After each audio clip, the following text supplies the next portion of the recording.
I'm gonna unmute my microphone just to see my audio. Pertusit is going to get a drink before the stream starts, everyone. So he will be back with us shortly.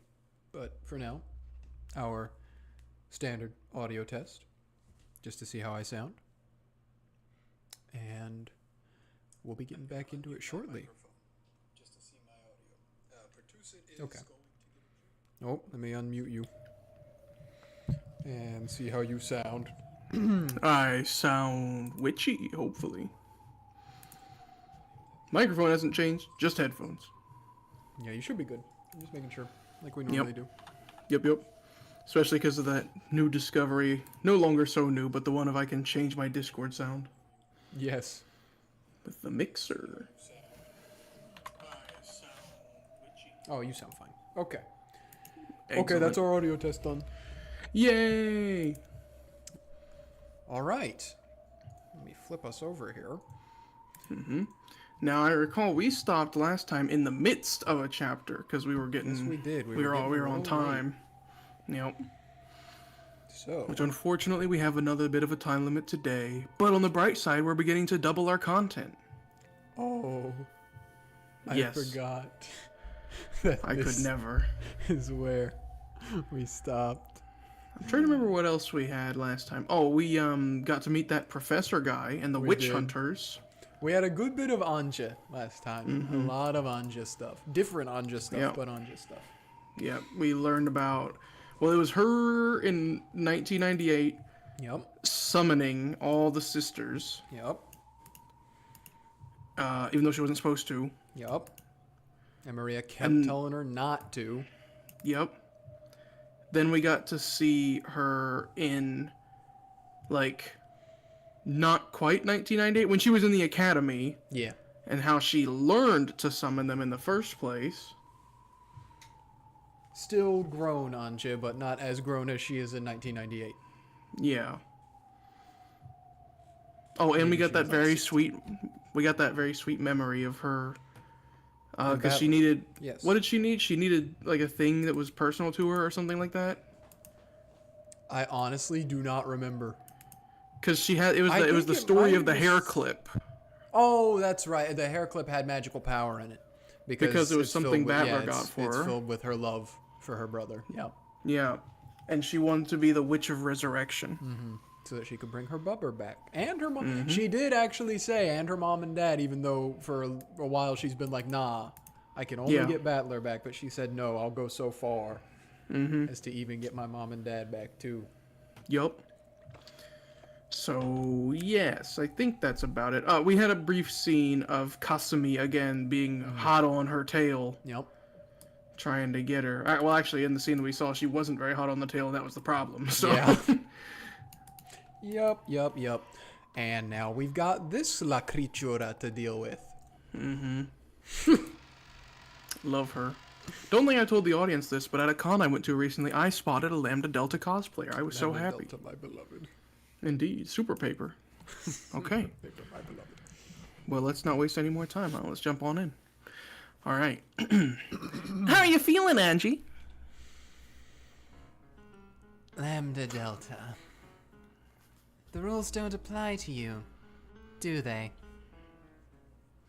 Of course not. Rules exist to bind others. What kind of idiot would bind themselves with them? Real.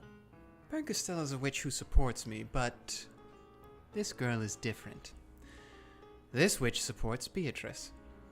In other words, she's a being on the opposing side. But there's some kind of difference between her and Beatrice. Even compared to Bergastell, there's something strange about Lambdadelta's existence. It's... how should I put it?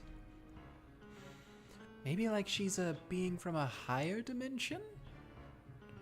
In any event, I was still unsure about how to deal with her. The only thing that was certain was that she was my enemy. And no, just knowing that might be enough, but... So... do you have some business with me? Not really. When I listened in on your conversation, it started to get a bit interesting. Your mic is peaking just a little bit. I'm okay with that. Okay.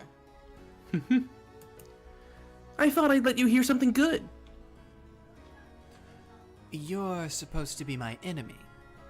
I can't think of a reason for you to tell me something that helped me, so the moment I start listening to you, I lose. Bye.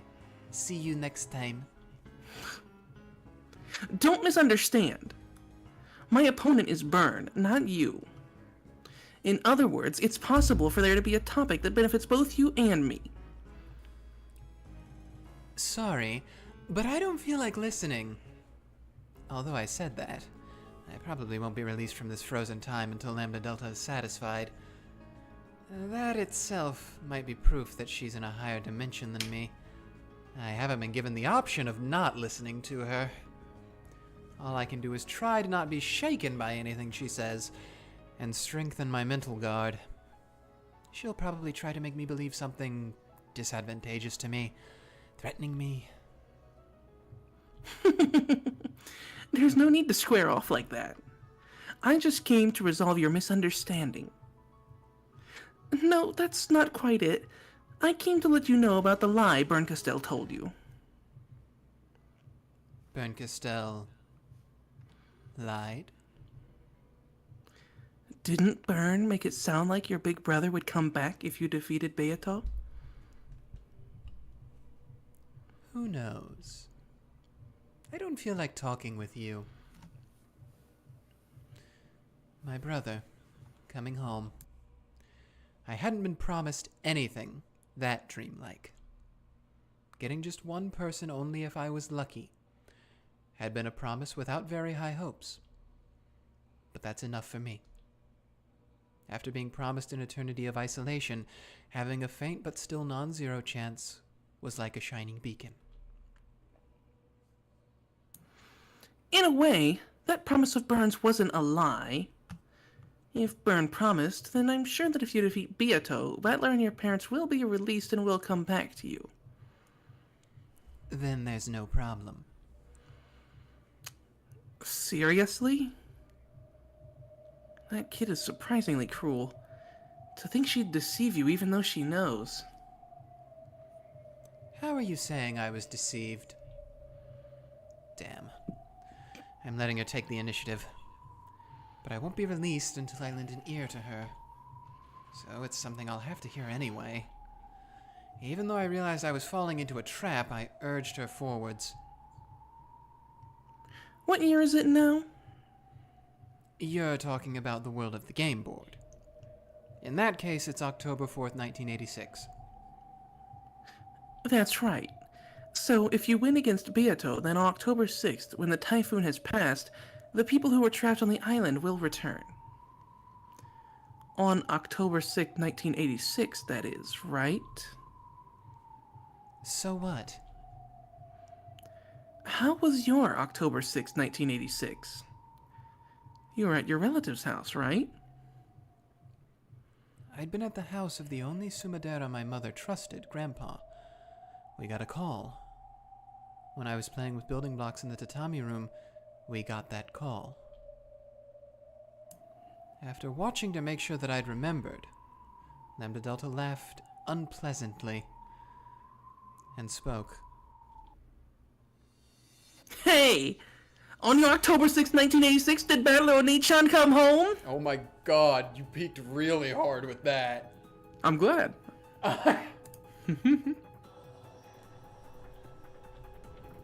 Even though I didn't understand what she was saying, I noticed an unpleasant sweat seeping out all over my face.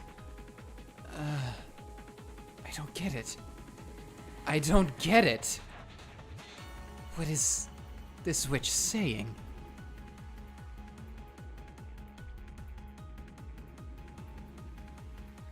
Oh. Okay, I tried to fix it. Is it any better? Oh my gosh, now you're really quiet. Wait, let me... Okay, no, I can fix it. I can fix it.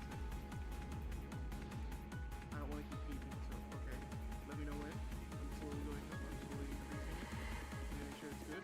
Don't go into fairly, just slowly. So talking, just barely. You're still really quiet. Still really quiet. Okay, we're going all the way up towards 100. Any change? Nothing? Okay. I'll change the other one then.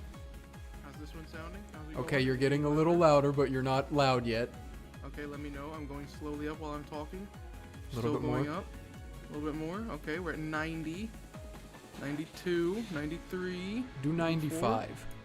Okay, I'm at 95. 95 sounds good. Okay, fingers crossed we don't peak anymore. Okay. See, if you defeat Beato, Battler will certainly be released. And he'll probably return home. To his home in 1986.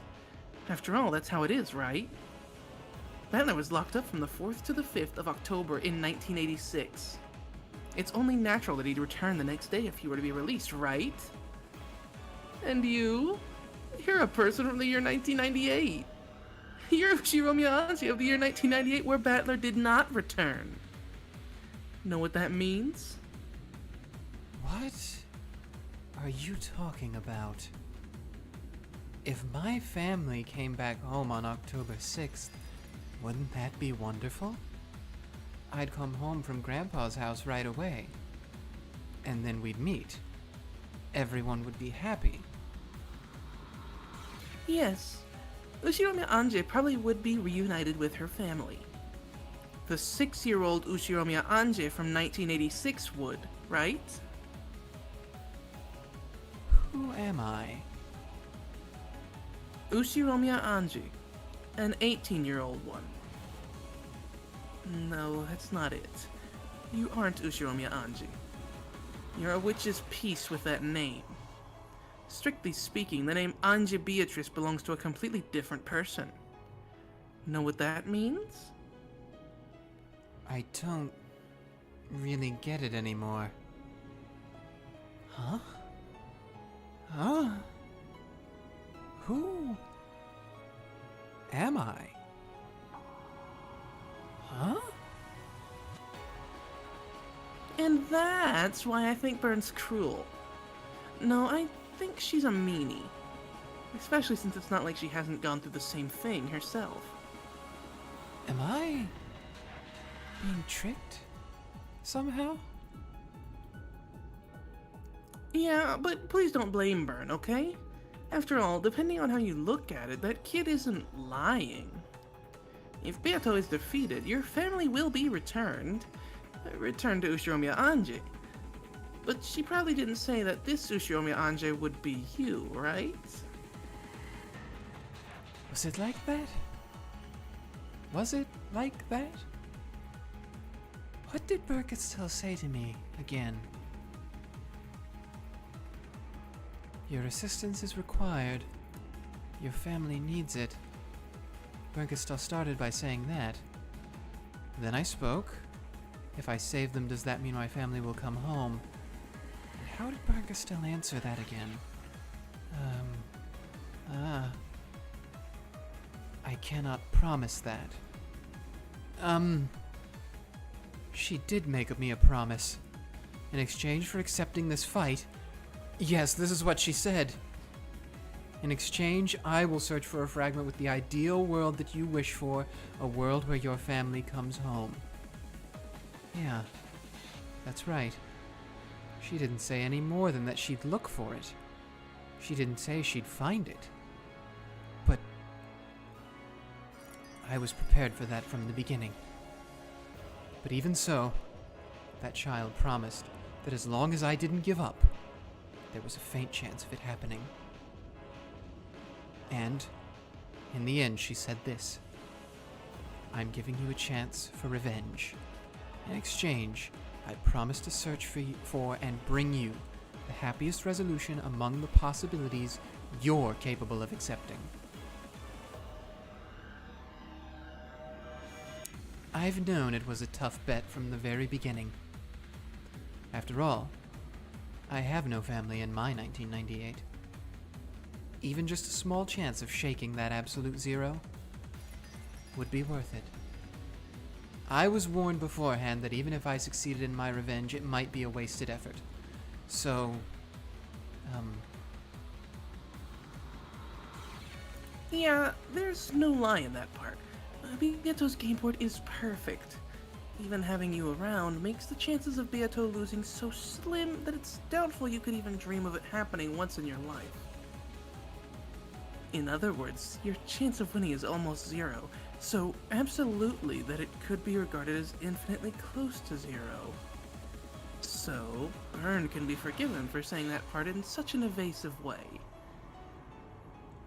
But I can say for sure that she was tricking you when she let you get your hopes up. After all, even if you could overcome astronomical odds and win, the person your family will come back to isn't you.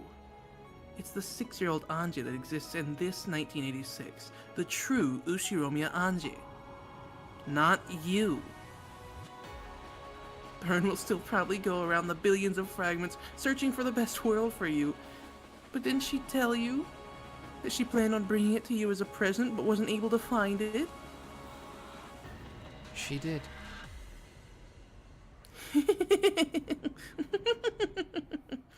You're finally starting to notice, aren't you? No reward has been prepared for you in this battle. No, to the contrary, when smashed, Beato's gameboard will disappear. Then you, as a piece, will disappear. The sort of goal you'd be capable of accepting is completely... No. I'll proclaim it upon my name. Upon the name of the Witch of Certainty, Lambdadelta. I proclaim that it certainly doesn't exist. That can't be. That's what Byrne lied about. Or should I call it speaking in riddles? She made you misunderstand and think you could be saved. I came to clear that up. In other words, no matter how hard I fight, no matter how hard I pursue victory, my family won't come back to me? Right, they won't come back! With certainty. Oh, the Witch of Certainty says it with certainty. Isn't this incredible? Several ancient kings have dedicated historical buildings to me because they wanted me to give them certainty. And here I am, graciously giving it to you as a present. Isn't this really incredible, cute, and marvelous? Oh, but I have a single good proposition for you. Damn. I'm getting completely overwhelmed. I knew I shouldn't have listened, and now I'm starting to be overwhelmed by this witch, Lambdadelta.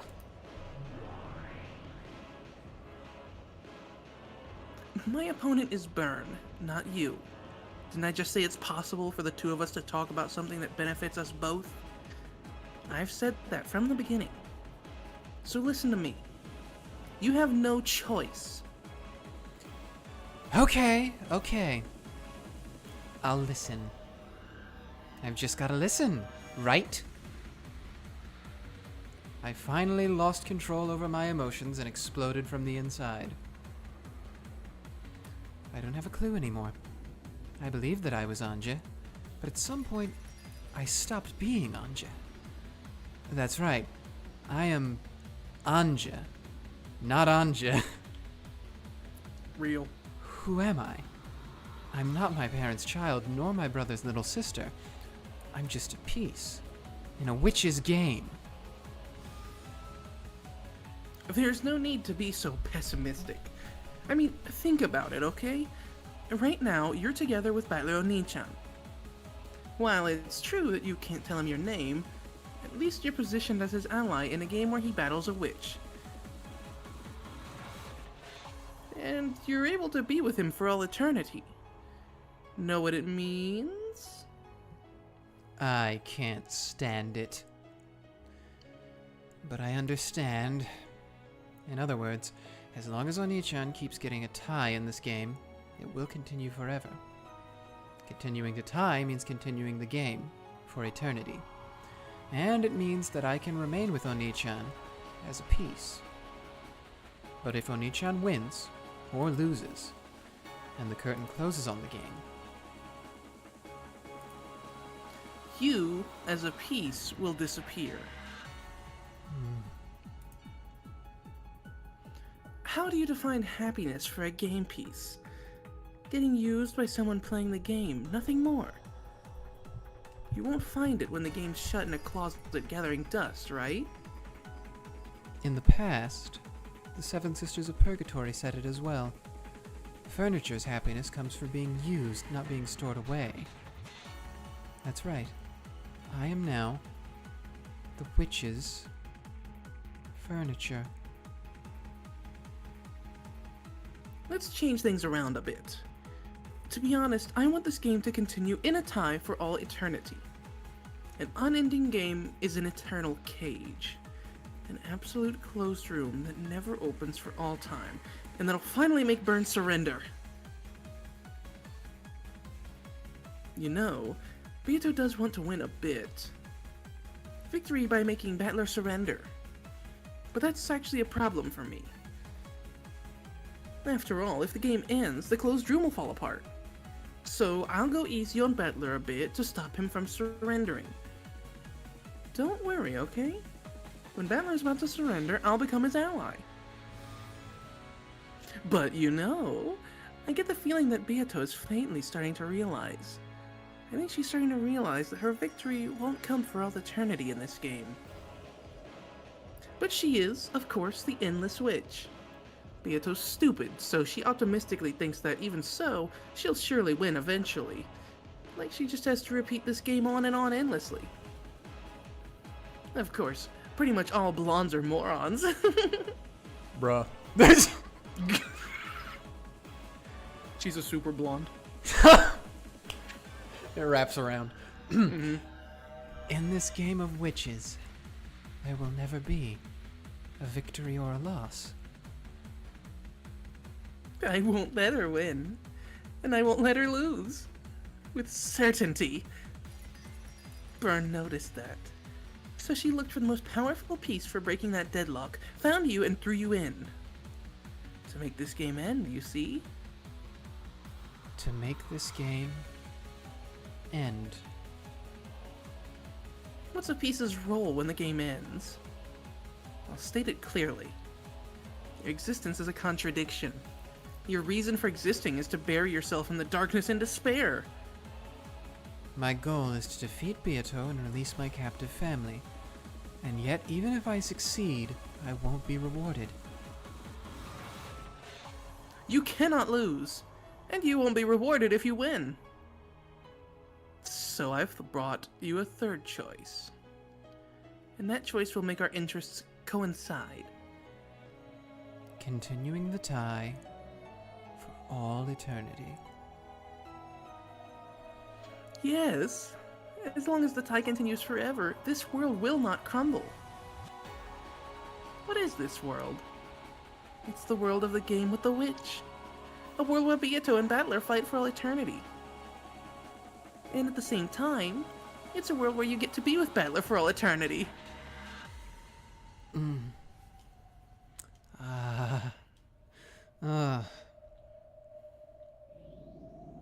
My head was spinning. The confusion became a hot liquid and I felt it pouring from my eyes. It was so hot that it felt like it burned my face. Right, Ange Beatrice? Since Burn Castell's goal is to end the game, and in the world where you and Battler can interact, why should you be her ally? That kid tricked you, you see? She made it look like you might be saved if you became her piece. But I won't deceive you there. So I'll say it, Ange. Become my chess piece. Unlike Burn, I won't offer you rewards based on lies that certainly will never be granted. As long as you become my piece and help me so that this world certainly never ends, then with certainty, I'll swear upon my name that this world will certainly continue. That's not all. I'll add on a bonus. This rule that binds you. I'll clear it away for you. Well, of course I'll only do it after you've sworn to become my piece, okay? In my own throat, there was a thick, loud gulping sound. Yeah. I shouldn't have listened. If I hadn't listened, I could have remained an innocent little sister praying for my brother's victory. But I might be different now. I might have been degraded into a witch's furniture. One that cares about nothing but being by my own Nichan's side. I'm not telling you to betray your brother, okay? If it looks like Battler's gonna lose, you can save him with all you've got. On the other hand, when Bitler. when Battler closes in on Beato too much, I want you to hold back a little. That's all I'm asking, alright? Don't worry, there's no need to actually betray Battler. Battler can't win against Beato alone. That's why Burn threw you in, you see?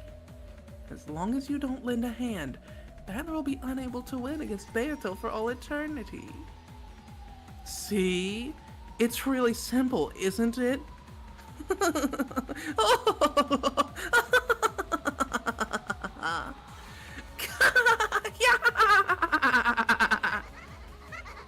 Yeah. Yeah, she gets it. So that's her game. Ugh. Poor Ange. Poor Ange. Ange's kind of Job-pilled right now. Mm-hmm. She'll figure it out. Oh. Hey! That's mine! Give it back! Wait. Wait. Where are they? Wait. Okay. This was the one that I could not remember the actual voice for, right? And I still don't can't. know. I don't. Well, on the bright side, I've been watching shows recently and it's inspired me for new voices. Mm-hmm. So as of now, Beelzebub, B stands for British, alright? Okay. No, I'll eat it. Esmo, pass. It's more like Australian, but it works. That's also you. That's. Yep, I gotta look. So, when I see it on my list, it occurs to me. Okay, yep. Over here, Levione-sama. I don't know who this is. I wonder where Ange. they swiped it from. Oh, yeah, no, true. It probably would be Ange. Mm-hmm. They were fighting over a donut or something, playing around really loudly. That's really funny for it to be a donut. Hey! Ange-sama is reading, so can't you be a little more quiet? Yelling stuff like that makes you the loudest one, Satan. Be silent. You foolish little sister. You're the loud one, Lucifer One-sama. Is there something you'd like to say to me? I was already used to the oldest and the third oldest sister arguing with each other. Even though they were both so quick to anger. It's a bit funny how they're always having to hold back a little. They might be surprisingly like each other. Cowgirl? Mm-hmm. Question mark? Yep. You were told to be noisy, but this is a bit too much. Should I make them lower the volume a little? They can mess around all they want. It's 100 times more pleasant than that shrill laughter in the classroom. Dang. Ange-sama, go to the next page quickly. You read really slow. You like to read, Mammon. You look like you'd be the worst at doing boring things. Me doing this voice with Mammon makes me think a lot of ghost stories. Yeah. And the rabbit? bunny rabbit. Yeah. Touch me harder. Yeah. Okay. A Mammon controls greed. That also includes a thirst for knowledge. Still, she wants to keep that knowledge all for herself, so be warned that she refuses to let people read any book you give her, and sometimes burns them after reading them. Dang. I like knowing things that no one else knows. I like being able to do things that no one else can do. That's horrible in that voice. So I like studying and practicing. Because I want to keep wisdom that no one else knows about, all to myself. As Mammon said that, her eyes sparkling, she peered down at the page that was open and read through it again. I feel bad. We had the one commenter on our last stream that was talking about how they loved the Mammon Ange stuff, and I feel bad that this is what it is in our thing. But oh well, it's. I mean, you'll get it. You won't get it anywhere else, probably. Yeah. Hey, we've been open to changing voices, so really this is more your fault than anything. Yep. Oh. You could see the greed that made her covet that page even more thoroughly than I did. As you can see, my magical power has grown much stronger than it was on the first day I summoned them. By now, I've gotten so that I can summon all of the 7 Sisters of Purgatory at once and still calmly read a book like this. This place, although I can't recall exactly where it is a quiet and calm street-side bench. I'd been young back then, so I don't remember the details of its location. Still, I remember that my days walking here were a lot of fun, together with Dad, Mom, and even Oni-chan. It was a memory of a very rare and very happy day when everyone had been together. The people who walked by every once in a while didn't notice me. They just pleasantly ignored me and passed by as though everything was normal. Even the 7 Sisters' incredible outfits weren't embarrassing or anything, because it wasn't like anyone was actually watching. Come to think of it, I'm getting pretty used to it. As long as they don't make me wear those. I won't object. I was sitting on a stylish bench, memorizing a timeline for world history. Why doesn't Ronove wear that outfit? He did once upon a time, and then Beatrice was like, nah. Violated the mariage sorcière. That was actually, Ronove was the first one to wear it ever. True. And Beatrice was like, this sucks, but you know who it would look good on? It was just a costume swap. The 7 Sisters Yeah. used to look. They like used to Ronove. wear like regular butler outfits. Yep. Ronove, you've given me an idea. In an academy system where everything is based on collective responsibility, there's no tolerance for dunces. It seemed that I was considerably below the average grade for the class. According to those extremely intellectual girls, if I alone improved my grade, the average would rise drastically. They had been kind enough to show me with a graph drawn by colorful pens on a B4 sheet of drawing paper. Just thinking of the effort it had taken to draw that was repulsive. But I've already spat out all those complaints. I've already voiced my constant and furious anger and sadness to these girls here. The sisters. They were sometimes indignant, sometimes sympathetic, and sometimes mourned along with me. I was truly happy to be able to share emotions like that with friends. It's said that they were originally furniture that existed to carry out Beatrice's cruel sacrifice ceremony. According to the occult message bottle I hated, it seems that several of them even attacked my family. But I don't believe that, and it's pointless to question them about it. They're furniture, so they only respond to their master's requests. Even if they really did attack my family, I can't hate them. What I really hated was the Golden Witch, Beatrice. Or else that ringleader of the Ushiromiya suspicion, Aunt Eva. Why not both? They are the same person after all, technically. Andrew-sama, quickly, the next page. Sorry. I'm tired. Mind if I take a break? Yeah, Ange-sama said break. Let's play. Ange-sama, let's play.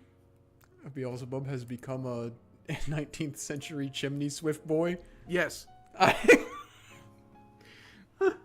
When they noticed that I had interrupted my studying, the most energetic youngest sisters gathered around me.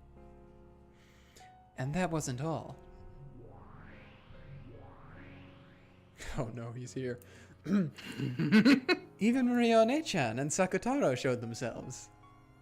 They had probably been very close by, but they must have hid themselves so that they wouldn't interrupt my studying. Uryu, Ange, how's studying? How's studying?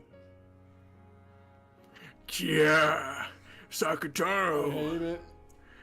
how are you?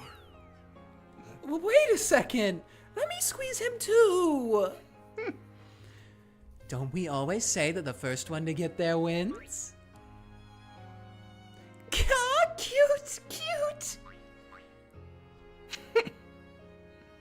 Uryu, you're crushing me. Uryu. Battler wishes. True. Your luck ran out when you showed up with all the 7 sisters were gathered. Give up and let us hug you. Come on! It always turns out this way! I apologize for my stupid older and younger sisters. Sakutaro's happy to meet everyone too! How's it going, Ange? How's the studying going? Thanks. Well, not bad. They were nice enough to pass around printouts from a quiz that another class took earlier. Their beautiful sense of solidarity is enough to bring tears to my eyes. Well, at least it's probably better to put a timeline into my head. Uryu, you sure are good at studying, Ange. You'll be able to get a lot of points, Uryu. Good work! I was terrible at studying, so I'm jealous of you for being able to get a good score when you study hard. You're joking. When it comes to English, Latin, and knowledge of the occult, you're much more amazing for being able to remember so much. I can remember anything when studying magic, but I can't remember anything boring. So that didn't help at all for tests. Well, it's true that occult knowledge would be like that, but your grades must have been pretty good in English, right? In the first year of elementary school, on a Japanese language test, there was a problem when I was given a picture of a gun and was told to write its name in 4 squares. It got marked wrong because I wrote the English word for rifle in katakana. Why? Doesn't that fit? It was supposed to be the Japanese word for gun in hiragana. I don't know. Tibble. Kebo. I was told that's wrong because you don't learn katakana in 1st grade. I didn't really get it. So from that day on tests, I wrote everything in hiragana. But I got in trouble with Mama for some reason. Got in trouble with the teachers too. What? Okay, now that's beyond me. Sorry. You were probably born in the wrong country, One-chan. Then I'd rather have been born in a country of witches, so I could enter a witch school. Maria Harry Potter crossover win. True. Would go hard. Imagine Maria killing Voldemort. I was gonna say, she would just be a villain. Would she be a villain or would she be the strongest wizard ever? Which? Both. Oh yeah, that's me. As much as I wish it wasn't. If that happened, you might have had much more wonderful magical friends. What do you mean you wish it wasn't? You were so excited to get to be Sakutaro way back when he was first introduced. I was very excited for him to be here. Not necessarily for me to be him. Especially because I thought it'd be really funny if it was you for both of these characters. But anyway. Oh. Uryu. But it's not like I mind it now. I'm dead! No. True. After all, I can use lots of magic, and I've got a lot of magic friends. Sakutaro is all I need. I'm not the only one. There's also Sakusuke and Sakukichi, the animal band, Shimoda-kun, the seal. Shimoda-kun the seal, Sanae-san the rabbit, Mr. Pig-kun, and plenty more. One of Dang, these is everyone not like else the got other. names, and Mr. Pig-kun just had to be Mr. Pig-kun. That's crazy. Oh. Incredible. The number of One-chan's friends keeps increasing. Every time I ask, the number of names of her friends grows. But there's no doubt that Sakutaro is her best friend. I'm a little jealous of all those close friends. What do you think? How are the 7 sisters? Do you get along with them? Those sisters are really energetic. They sometimes say shady stuff, but they aren't bad. I'd wanted to get a cute kid like Sakutaro, but I think being with them now is more than enough. Huh? If you learn more of my magic of origins, I'm sure you'll be able to give birth to friends you'll like, Ange. Creation is still a bit too hard for you now. There's a difference between creation and summoning, and resurrection is also different. So, your greatest wish really is to revive your family? Yes. I have a vessel for it. This. That's right. I'm sure that hair accessory will eventually become the key to summoning Battler. The rest is up to your training, Ange. Although, not knowing how long it'll take is enough to make me cry. I just found something so insanely cursed I have to share for a second, and then I think I'm done. Okay. So, when we're doing this, since I'm not the one that's playing the game, I will normally go on like a social media and look at Umineko memes and stuff to share at the end. Yeah. And I'm on Twitter right now because I haven't checked it in a while. And I see, first off, I found this post that's just using the old sprites, and it says it's Kraus and Goda, and it's Kraus saying, "Goda-san, I love you," and then Goda saying, "Kraus-sama, I." And then that's one thing of it, right? Then I look who posted it, and it's Rosa Ushiromiya using the old sprite, and her handle is Rosa Umineko. No way! And it is in reply to Kraus Ushiromiya using the old sprite with the handle at Krauscoin. Krauscoin? Yes. Oh, the world of Twitter Ushiromiya family profiles is something that I always enjoy every time I see it, and I wish more of it was in my life. Holy, I thought those were always like made up little memes, the same way other people do, like, what if, like JJK was on Twitter? But It's real. There's a corner of Twitter RPers that are just making gold. I love Krauscoin. Krauscoin as a handle is astounding. That is amazing. He would if he lived in the 2010s or 2020s. He would make Krauscoin. Mm-hmm.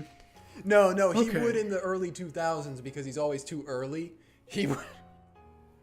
Yeah, he would have done it in the 2000s, thought it was a flop, sold it all off, like, right before 2019. And then, it would have turned out that everyone who bought it, became Bitcoin. Mm-hmm. And he lost billions.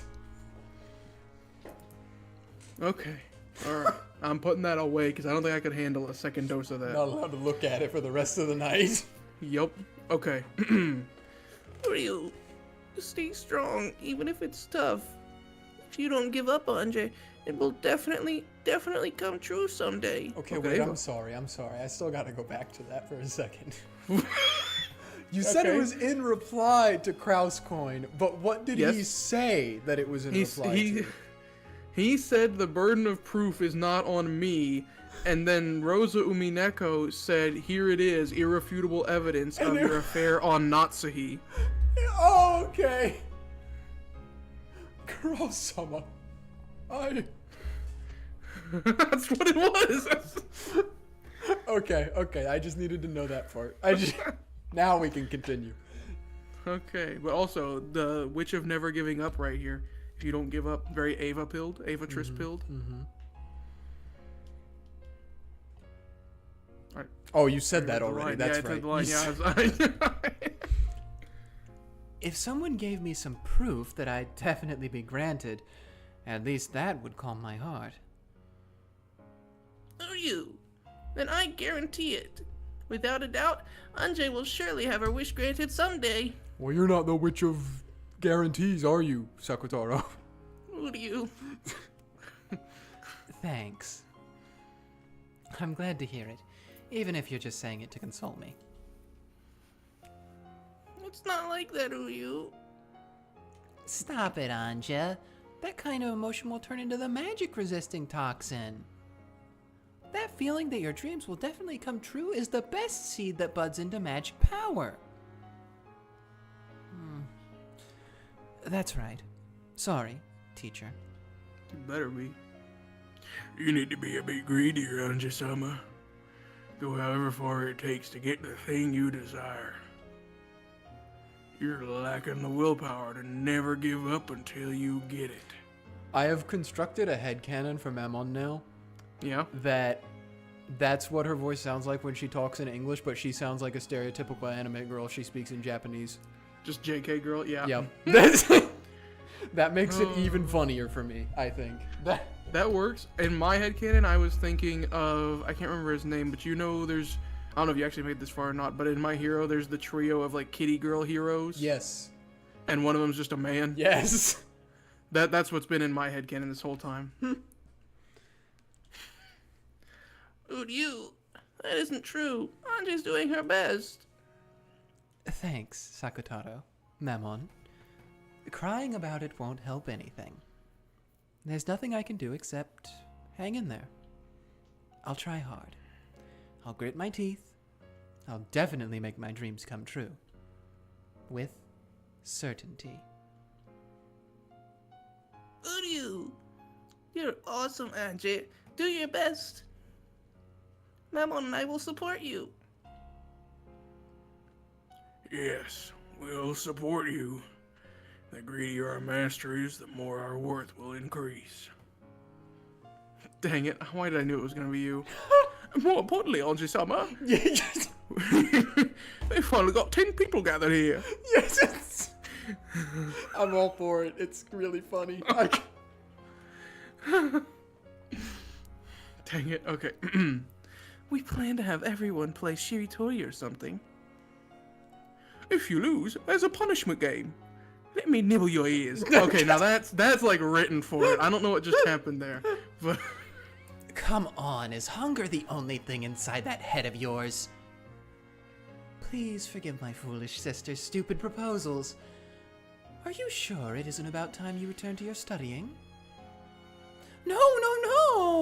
I waited so long for you to finish studying, so I can't stand it if you don't play with us.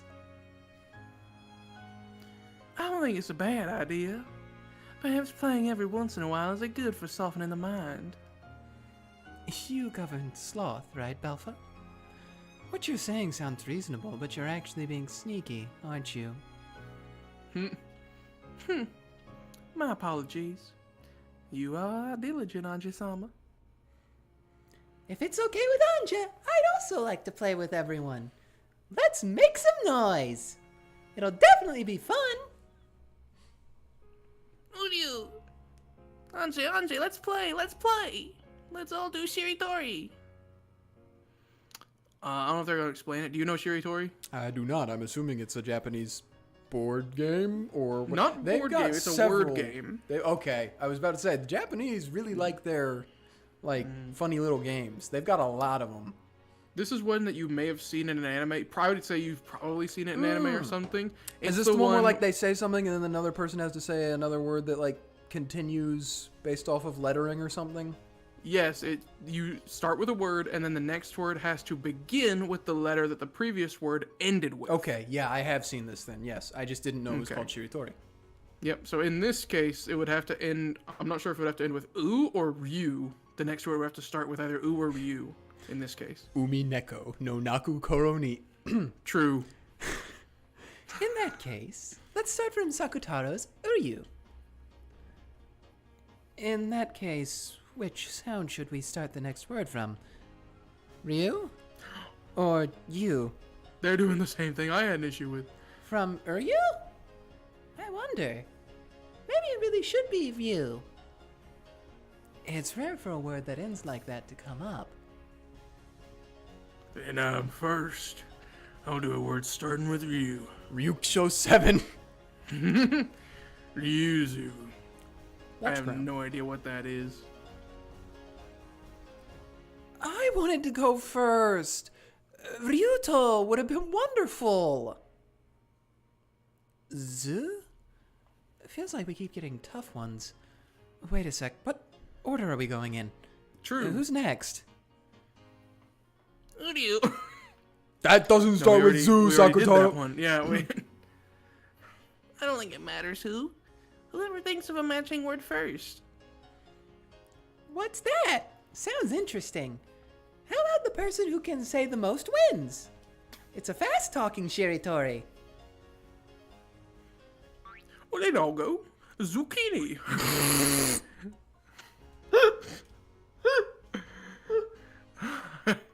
don't know what. Dang. Okay, wait. The voice with zucchini. Give me a second. Wait. Okay. Wait. Niniku itome. Garlic stir fry. I can't. Make habu with pasta. You're getting real far ahead of us here, Beelzebub. With pasta, sorry. All of them delicious.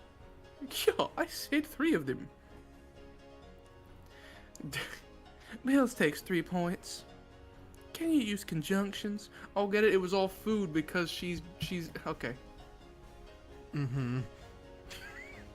If you could use with, then anything would work. That last one doesn't count. -1 point. Let's start from me. Meh. I don't know. Yeah. Probably meh. Then I'll go. Meh. Oh. Merengue.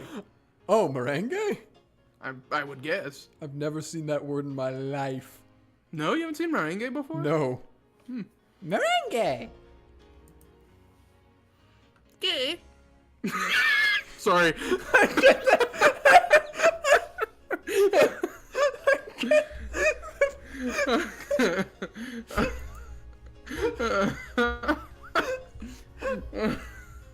Picture of Sakutaro with a big photorealistic pointing hand. Gay! True. A merengue, by the way, is a type of dessert or candy of French origin. It is whipped egg whites and sugar, and occasionally something like lemon or vinegar. I thought it sounded like a fruit. Nope. Anyway. Uryu. Sorry, reading the English just made me laugh afterwards. Yeah. Gesuido. Drainage system. That's crazy. Umetatechi. Reclaimed land. Chikashitsu? Yeah, chikashitsu. Chikashitsu. Basement. Mortgage payment. Yeah, what is going on? How do you like them apples? Oh, Ne-sama, those are pretty crummy words. So what? Then why don't you try following up with something refined? Anyway, that's 3 points for me. The next one's Su, okay? Su. I've never played such a weird Shiritori before. Real. It's fun! Uryu. I don't get it at all, but it's fun. Uryu. Sakutaro's just happy to be here. Yeah, true. Glad he was invited. I've played normal Shiritori before, but I've never experienced a Shiritori this weird. I believe normally you go in a line and then whoever doesn't get one is out. There's only the lively 7 sisters, Mirio Nechan, Sakutaro, and me. Oh, there's only 10 people. I'm now surrounded by friends that are so fun to be with. The courage to accept a word of magic. A world of magic, excuse me. A world of witches. That alone didn't change the fact that I was still locked up in an academy, without a single friend in my class. Oops. But despite that, I'm able to have such a fun and lively time. I'll also become a witch, like Mirio Nechan, or Nechan. And someday, I'll add my family to this fun circle. Dad, Mom, and Oni-chan. And if possible, George Oni-chan. Oni-chan. I don't know why my brain's swapping. George Oni-chan and Jessica Oni-chan. Her list is expanding. The other relatives. I'll call everyone. Everyone here without a single person missing, and we'll all gather together. Even Ava? Even Kenzo? True. Absinthe. True, he would. The next word is ah. Absinthe. Genji. Genji, surely you know. Surely you know a word that continues after absinthe, Genji. I will never lose my trust in you. Oh. This is my dream. That's right. Until I make that come true, I definitely won't lose heart. I'm sure you'll become a great witch, Ange-sama, as long as you believe in that. We seven stakes of purgatory, we will always serve by your side until that day comes. You'll be there for me? No matter how long.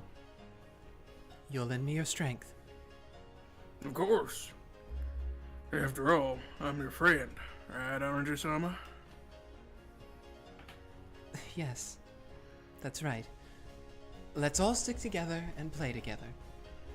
Today and in the future. Always. Always. Alright, Dutch. Until the day your dream comes true, Ange-sama. The lively 10-person game of Shiritori, alongside a street cut off from time, under the constantly bright rays of the sun, could have continued forever. Well, who won? I feel like Maria would win. I hope so. Okay, I'll do this if it's not. Yeah, okay. Ready? Wait, seriously? What's going on, Ushiromiya-san? I was quite ready for that one, actually, yeah. In the end, I wasn't able to get a very good grade on my test. Aw. I tried memorizing things in my own way, but if you could manage anything by cramming the night before a test, no one would ever worry about tests. Normally, when you know the problems beforehand, you should be able to pass easily. Sorry. Yeah, true. Normally, when you know the problems beforehand, you should be able to pass easily, right? Easily. It's true that we didn't go as far as to write the answers into the blanks for you. We thought you'd studied at least that much. What the hell? Come on, are you serious? I can't believe it. They're almost all wrong, aren't they? Did you really study properly? More or less. This isn't what you call more or less, Ushiromiya-san. It's so horrible that it makes me dizzy, okay? Sorry about that. Oh god, please forgive her for getting a miserable grade on such easy test. And for making the average score for the entire class plummet. Gonna fall. Oh, that's them. Okay, I was about to be like, there's a witch? No. No. The same test had been given in another class first. That test paper had been obtained, so the average score for our class had been unusually high. Enough to obscure my slight improvement. However, there were some things I had no excuse for. If I'd spent that entire day studying like mad, I might have been able to get a slightly higher score. But I hadn't gone that far. After that, on that day, I spent the whole time having fun playing Shiritori with the seven sisters, Sakutaro and One-chan. As expected, yeah, Bro. yeah, I called it. the winner had been Maria One-chan. She was a strong player, thanks to her wide knowledge of trivia. Sakutaro had gotten the punishment game. He spent the whole time cheering for everyone else's answers, completely forgetting to think of any himself. Real. Because of that, he'd been squished by the seven sisters and had his ears thoroughly nibbled, hadn't he? If Sakutaro could ever grow up, I don't think he can, based on how furniture works. He would probably have a really messed up mental state. Yeah. Oh. Hey, are you listening, Ushiromiya-san? No. They were surrounding me, twittering like small birds. They were annoying, smelly. Really? I'm guessing smelly in like perfume kind of way, not like they stink. Probably. I was like, I'm surprised. On the outside of that circle was Mammon, an exasperated expression on her face.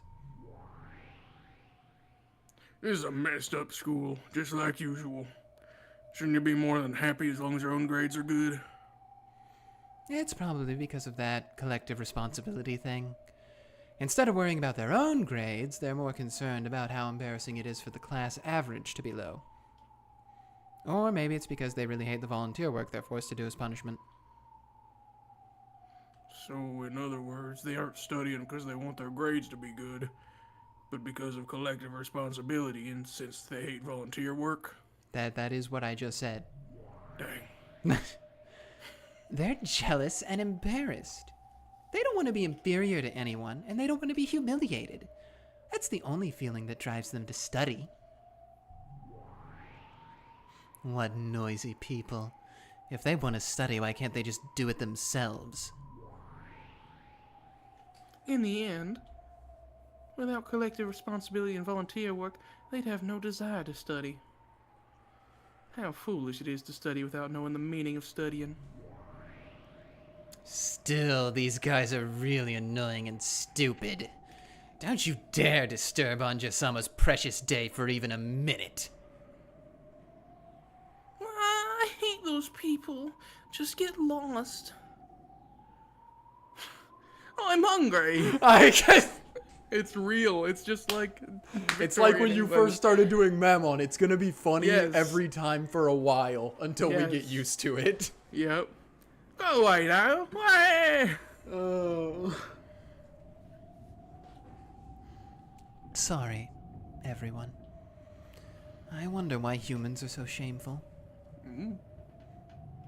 It's probably because instead of working hard themselves, it's easier to make you work hard and earn them a higher class average to satisfy their greed. Humans are all greedy, and they'll burden others with their greed to make things easier for themselves.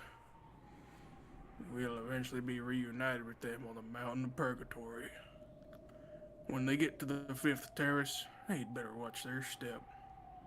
So Yeah. so they are the biblical demons. They Yeah. okay. I've been a little confused about how much is like being drawn from the Bible or if it's just straight up like the Bible, right? I'd say quite a lot of it is. I'd also say like a lot of it is like Enochian, right? Like a lot of it is apocryphal. Apocryphal. Or that does or make Dante. sense because most of the expanded demon stuff is pretty much apocryphal. Yeah. I mean, the average layman doesn't really need to know about that, so no point in including it. Yep. Interesting. Yeah. Since she's saying this, you can probably be sure that after those girls die, their journey to heaven won't be an easy one. No, on the contrary, let them just fall into hell.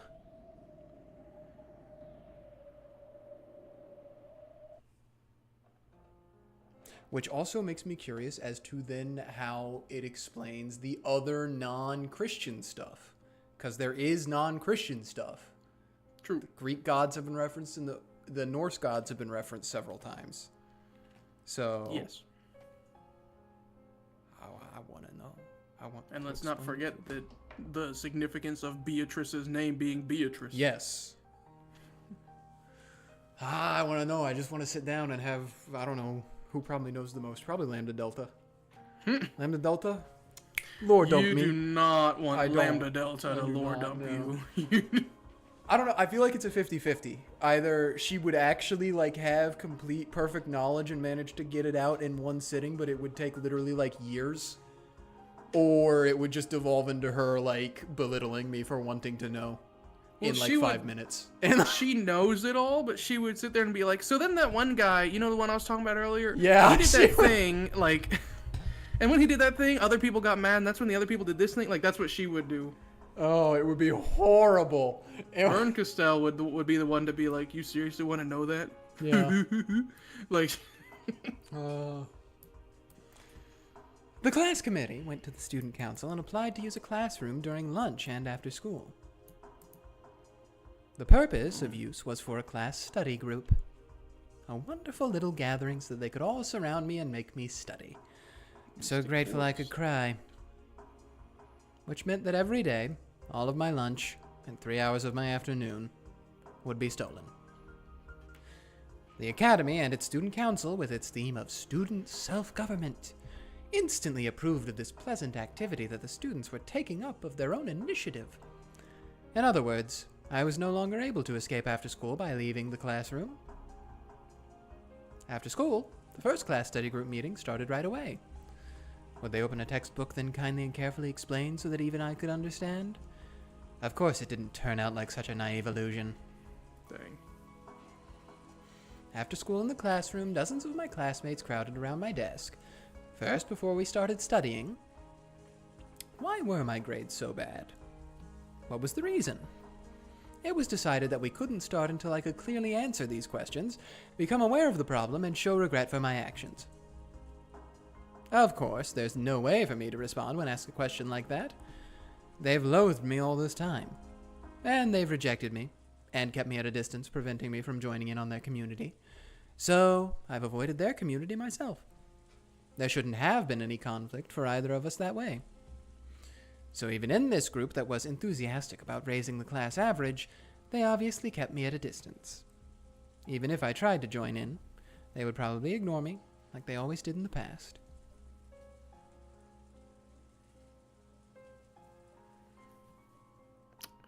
If you just asked, we would have taught you whatever you wanted, right?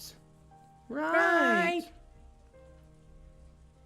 They were getting themselves all worked up. I've already had enough of the hypocrisy of their tacked-on excuses. Ushiromiya-san, your problem is that you're lacking a cooperative personality. You mustn't be satisfied as long as everything's good for you alone. Those who gather in St. Lucia's place of learning shall have a cooperative heart. It's written right there in the student handbook, right? How can they mandate that? Japan moment. With my heart, it's not cooperative. No. I think having a cooperative heart is what gives birth to the desire to study together and contribute to the entire class. I believe that itself is the thing you lack before you even start studying, Ushiromiya-san. But what do you say? Hey, have you even been listening to us? We went to all the trouble of staying after school to say this for your sake, right? I'm so grateful I could cry. Of course, they didn't like that. This way it almost makes it look like we're bullying you, they reprimanded me. Fortunately, I'm normally all cried out anyway. If I'm told not to cry, I can hold it back. First, I was made to write a letter of remorse and read it out loud. Of course, this was to be done by today. I mean, like, Ava's gonna keep you here no matter what, so even if your grades are like all Fs, I feel like you'll be fine. I say just stick it to them. Yeah, it just sucks to have to do that day in, day out. True. But like, what are they gonna do if she doesn't write the letter? There's no actual punishment, it's just that you're there every day, all day. No one likes you. Sucks. The class committee politely applied to the student council and the staff room for an extension on the use of this classroom. That's crazy. It seems it was accepted right away, which means that starting now I'll be forced into self-criticism for at least a full 5 hours here. Ushiromiya Ange got a low score on her test and caused trouble for her classmates. That's not it, right? You getting low grades and causing us trouble isn't the root of the problem, is it? It's a cooperative attitude, right? A cooperative attitude! Come on! Why do we even have to direct Ushiromiya-san on how to write a letter of regret? Their abusive jeers flew about one after another. I followed their directions and erased it. Ushiromiya Ange didn't have a cooperative attitude and caused trouble for her classmates. Hey, wait a second. It's pointless if you just write whatever we say, right? Do you really know what regret means? It's pointless if you don't write it in your own words. Pointless! I always thought you were a bit strange, Ushiromiya-san, but you really are weird. Even following their directions didn't change the jeers much, and now it felt like they were mocking me even more. I can't tell if they're being physically abusive or not, but I guess either way it doesn't make it better, really. Yeah. So for several more hours without rest, without even being allowed to go to the bathroom, Well, that is physically abusive. Without direct touch. Much less dinner, I was continuously abused. I was coerced into writing a paragraph that humiliated myself.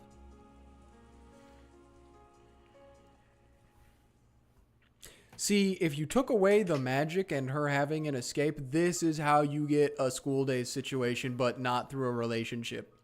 Mm-hmm. Like, I could totally just see Ange killing someone. Yeah, true. Honestly, they should be thankful it hasn't happened yet. At about 9 o'clock that night, I was told to stand up and read it aloud. The contents were smeared black with tears and eraser marks. It certainly was my handwriting, but it was like a list of soulless letters, whose contents I couldn't even remember. The song that just started is... This is the second... I think it's the second time we've heard it. This is one of the marquee songs of Umineko. Mm-hmm. It is, once again, Thanks for Being Born, which is interesting to play here. Everything had been copied down according to their orders. So while I had been the one to write the letters, they weren't my words.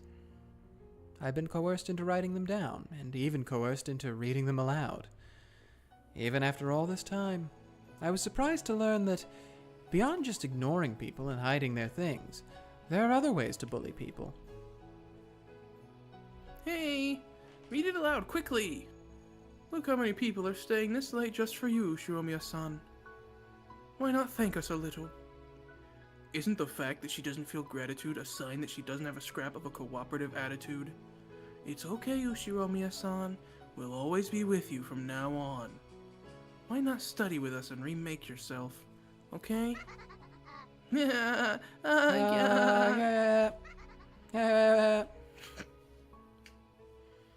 As I stood by my seat, surrounded by them, I dropped my gaze towards the blackened page. And then I spoke those humiliating words. But right away, jeers flew at me saying they couldn't hear and to speak up. I can't read it.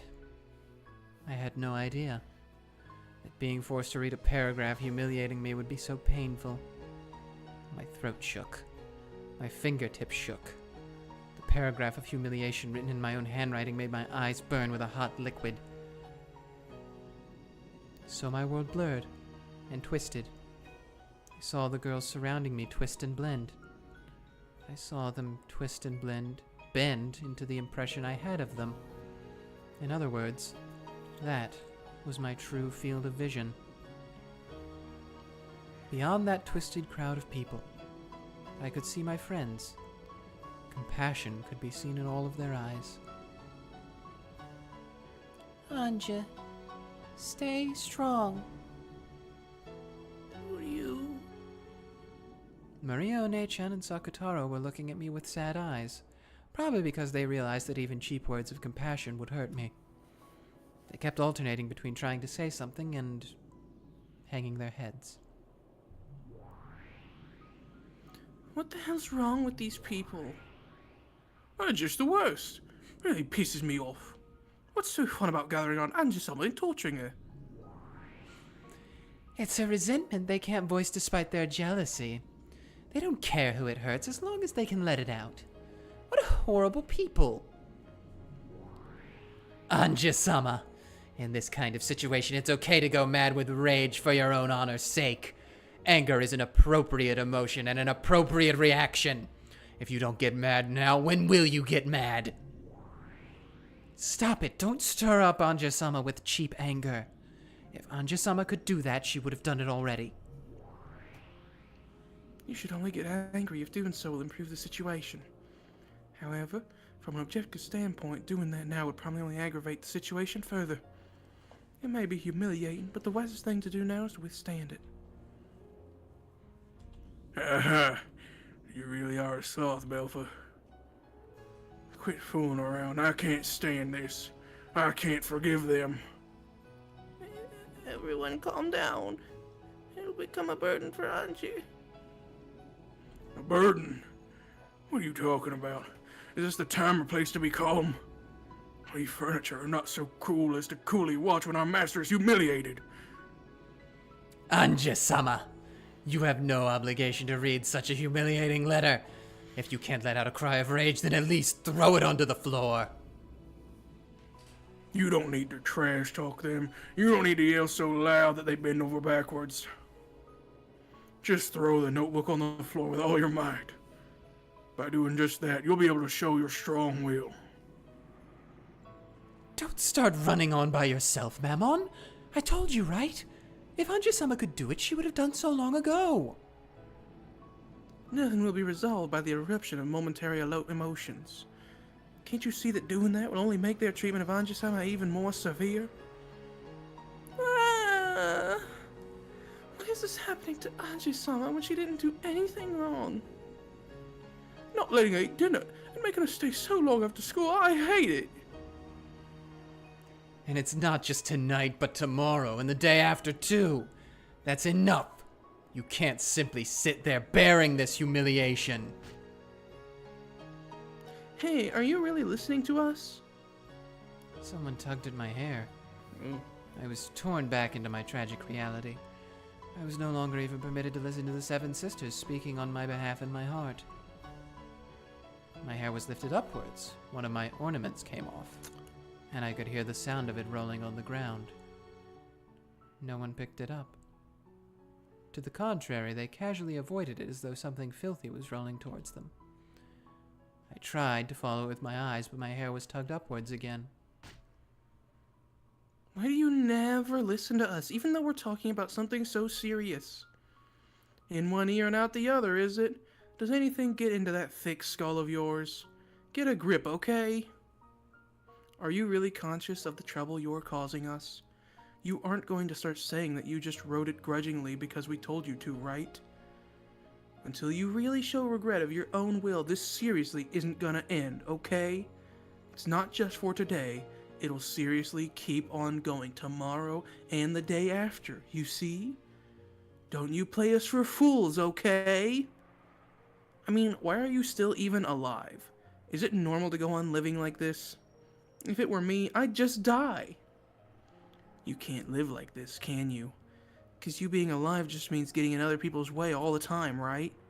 If it were me, I definitely couldn't live on. Yeah, I'd die too. If doing that's better for the world, then I'd die right away, right? Then die. Ange-sama. Kill all of them now! Lucifer, can you hear me?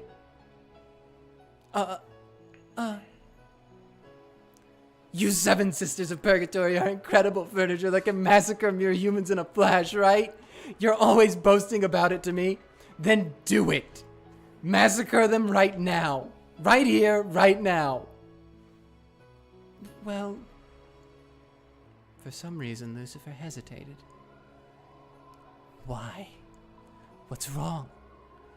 You're certain kill furniture that can fly around faster than the eye can see and instantly pierce the hearts of a witch's enemies, right? And I'm giving you an order as your master. Carry it out right away. Kill! Kill them all! Ange-sama, please, calm down. If they had immediately followed my brutal order, making heaps of corpses with me at the center, I was ready to reflect on my own reckless actions of stealing human lives so readily. Ready to regret and repent, just as they had wanted me to. I was prepared to do that. And yet, Lucifer just let an unsure expression rise to her face, and didn't move to carry out my order. I knew it. Yeah, I knew it. Vaguely. No, that's not right. I've known from the beginning. I've known that magic was all empty this whole time. Haven't I? Oh no.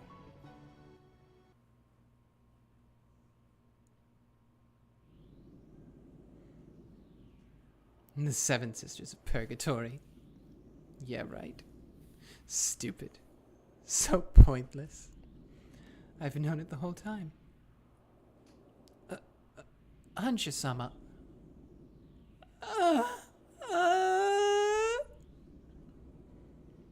I glared into the worthless Lucifer's eyes.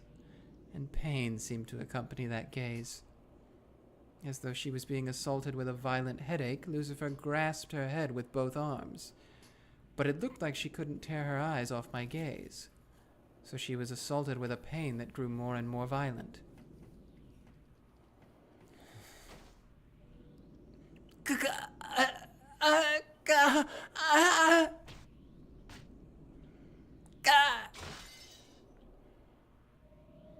Useless, useless. I hate you. Disappear. You're nothing but a delusion inside my head. Hopelessness and disappointment. Resignation and a dream's end. A cracking sound, like you'd hear from a frozen lake's surface during a fierce winter, rang out just once. At the same time, Lucifer's form, which was being tormented by a violent pain, stiffened in place and grew cloudy. It was almost as though a beautifully polished glass window, had been heartlessly smashed and turned white from the countless fissures. And that was an accurate analogy. At some point, Lucifer's form had turned into a glass ornament of the same shape. Countless fissures ran through it from the inside, and as the head and arms collapsed, it crumbled to the floor. Eek! Lucine? Who's the second sister? Leviathan? Carry out my order. Massacre them right now. No, Ange-sama, please calm your heart and listen.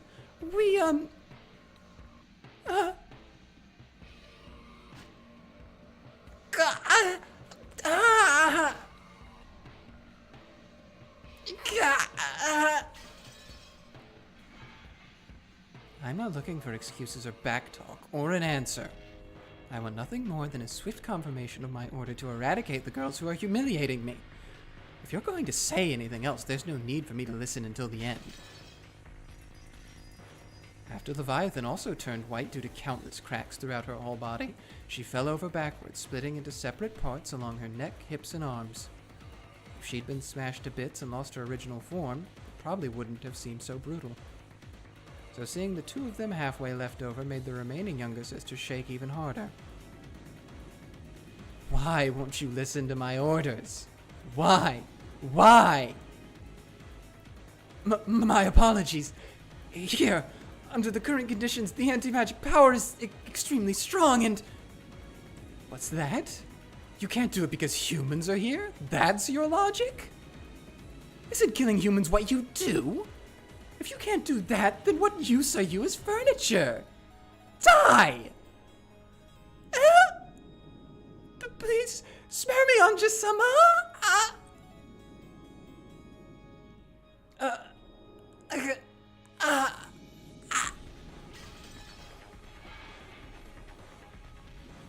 As she clutched her head with both arms, Satan also turned white and fell down face first.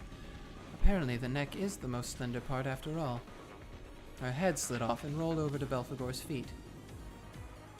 You can't do it because there are too many humans. Then later on I'll call them into the shadows one by one, and you can make a bloodbath of all of them, right? With your current magical power, it may be easy for you to converse with us. However, you still lack the training to materialize us in front of all the humans here.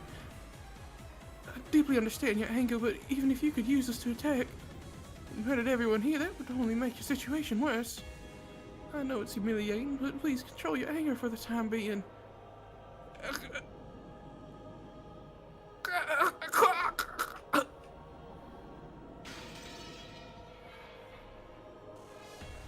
Will I get the same answer from the next three? Are you gonna tell me you can't do it because the anti-magic power is too great?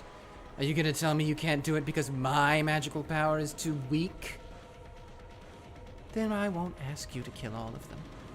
Just one person's fine. So try and kill them. Right here. Right now. As Asmodeus and Beelzebub held each other, they crouched down, cringing in fear under my glare. If they'd been able to obey my order, they probably would have carried it out immediately. And yet, here they were, crouching down, empty, sad, and pathetic. That's right, I've known. These girls can't even touch reality with one of their fingers. No, no. Bells, I'm scared, Bells. I'm just almost sparrows. I don't want to die. Die, useless furniture! Why are you guys even alive? Why are you alive when your lives are worthless? It doesn't matter if you die, right? Die. I'm telling you to die! Do you think any idiot would leave furniture that has no use lying around?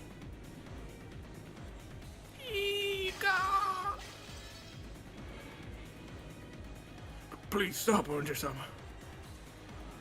What is it, Mammon? Are you gonna be the only one to fulfill my order? That's right. You're my best friend. You alone will do it for me. Get them! As you are now, Ange-sama, even if you use us, you aren't capable of committing murder. It's furniture's duty to help with with things their master can do. Things that even the master can't do, we can't do. Do you hate them, Ange-sama? You do hate them, right? I totally understand why you want to kill them. Okay, in that case, go ahead and kill them, Ange-sama. You stain your own hands with blood, and we, the Seven Sisters of Purgatory, will go along with you, however far you go. I'm asking you all because I can't do it myself. That's probably supposed to be a can. I technically aren't I would work. Aren't I woodwork? Yeah, because it's basically saying I'm asking you, aren't okay. I? Okay, Yeah. I see. Aren't I? Isn't being able to do things I can't the thing that makes you furniture? Yes, we are furniture. Furniture to be used. Please, go ahead and use us to kill. You'll be the one killing, Ange-sama. If you're saying that you want to kill, then go ahead, be my guest. No need to hesitate. Go and carry it out right now. And once you've prepared yourself mentally, once you're prepared to dirty your own hands, then we'll help you. But you haven't done that, Ange-sama.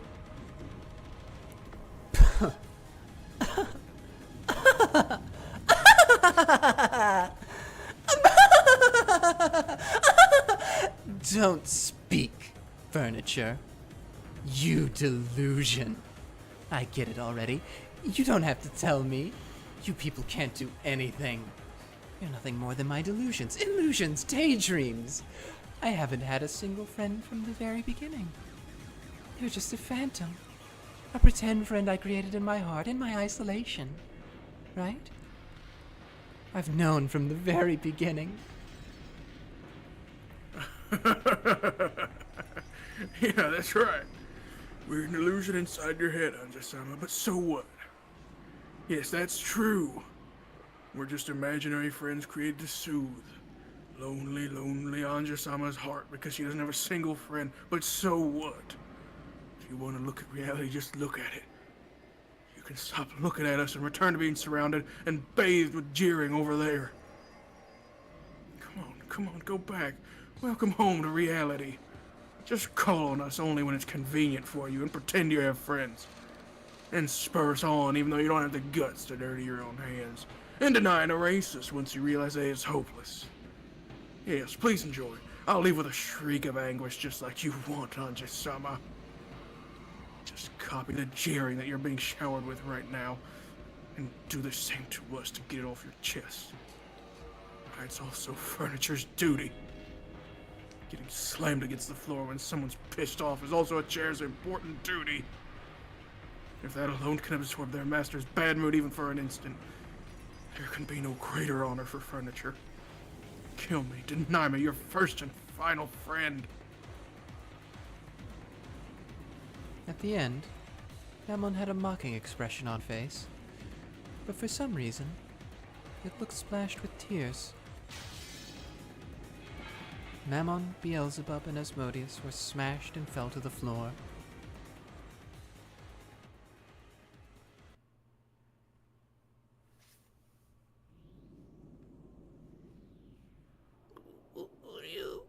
Oh yeah, Maria and Sakutaro were there for all of that, huh? Mm-hmm. Come over here, Sakutaro. Ange is a little agitated right now, so you mustn't get close. What about everyone else? Are all the 7 sisters alive? Did they die? It's okay. It looks gruesome, but those are the remains of their vessels after being deported from the human world. Shells that have been shed. So it's all right. They're probably deeply hurt, but they're okay. Everyone is alive. I'm sure we'll be able to meet them again someday. You. Thank goodness. Thank goodness. Ange has violated the contract of Mariage Sorcière. To do such a horrible thing, even though the witches of the Alliance must respect and accept one another, even though they were all important friends to you, Ange. No Witches Alliance has anything to do with this. Magic friends? Give me a break. I killed them. Erased them. I smashed the 7 sisters. You. That's so cruel. So cruel. Just give it a rest with this playing witches thing. I'm begging you. Maria One-chan and Sakutaro, I want you to disappear by yourselves. Even in my imagination. I don't want to kill and erase you. We aren't your imagination. We're your friends, Ange. You. Sakutaro said that as he hid behind Maria One-chan, sobbing. Sakutaro doesn't exist. Sakutaro is also an imaginary creature One-chan created to distract herself from her loneliness. You. It hurts. It hurts, Maria. Why? You. Stop it. Denying my friend is the only thing I will not permit. The same power that had smashed the 7 sisters was probably eating into Sakutaro as well. But Maria One-chan was apparently protecting him with some other power. So Sakutaro's form didn't break and scatter. One-chan glared at me sharply. It was a serious expression that I had never seen before. Sakutaro is my furniture. You cannot erase him, Ange. However, trying to deny someone is the greatest form of scorn for a witch. Sakutaro didn't exist from the very beginning. He's just a lion stuffed animal. A phantom. You personified with the delusions inside your own mind. Ah! That's not true! Sakutaro is my friend! He was a stuffed animal once, but now he isn't! No, he's a stuffed animal. A stuffed animal made of cloth and cotton. He can't move or talk by himself. You're just talking for him like a ventriloquist, right? You call that magic. You call that a witch.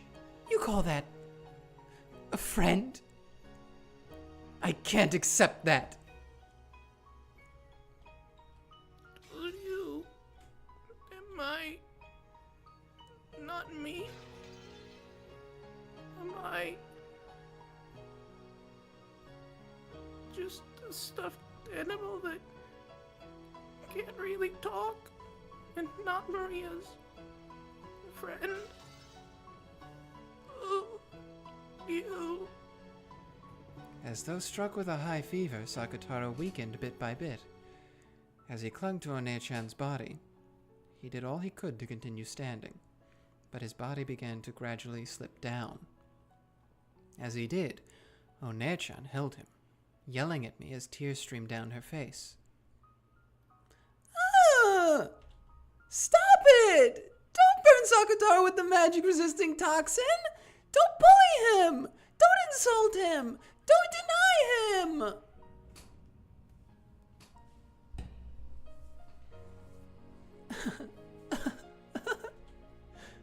Maria One-chan, you're so weird. There is no Sakutaro. Stuffed animals are stuffed animals. I learned from Mama that they're made of cloth and cotton. There's no way they can walk or talk.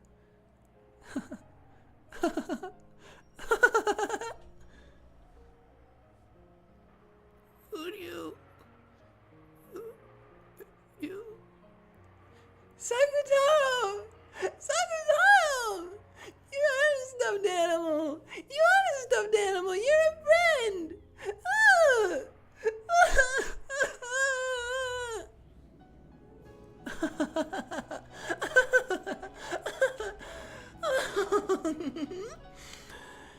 Instead of playing with stuffed animals, it's better to play outside with everyone.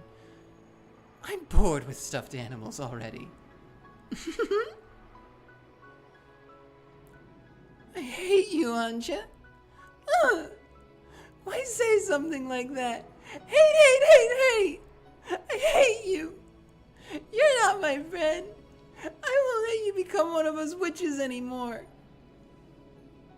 Upon my name, the Apprentice Witch of Origins, Maria, I hereby expel the Apprentice Witch Ange from the Mariage Sorcier Alliance of Witches.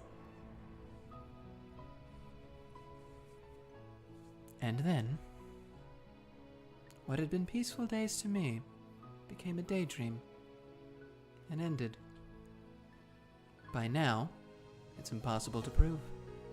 No one can verify whether that really was magic or whether those really were my friends. Or else, nothing more than a daydream. I, the sole observer, concluded that they were a daydream. So that became the truth. Perhaps, in the farther future, I'll observe it again. And when that happens, maybe I'll acknowledge that it wasn't a dream, that the Seven Sisters really were my friends, and that along with Maria One-chan and Sakutaro, they did everything they could for me in my isolation. Something so vague is neither the truth nor an illusion. Maybe the reality here and now is the only world with the real me. Where is the real me?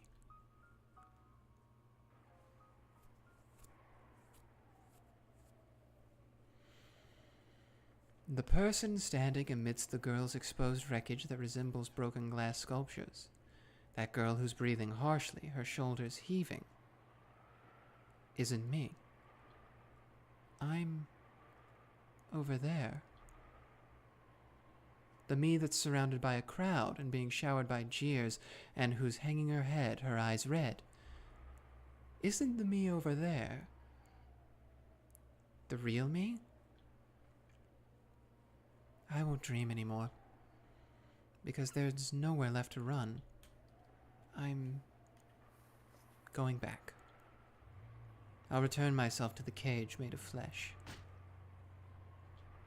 Hey, are you listening to us? It's not like anything will be resolved if you just stand there hanging your head, right? I hear you. Ah, you finally answered. You aren't thinking that this will end if you stay silent, or that we'll forgive you if you cry, right? We're asking if you're aware. We're asking if you're aware of the trouble you're causing those around you. I slowly nodded. I acknowledged it.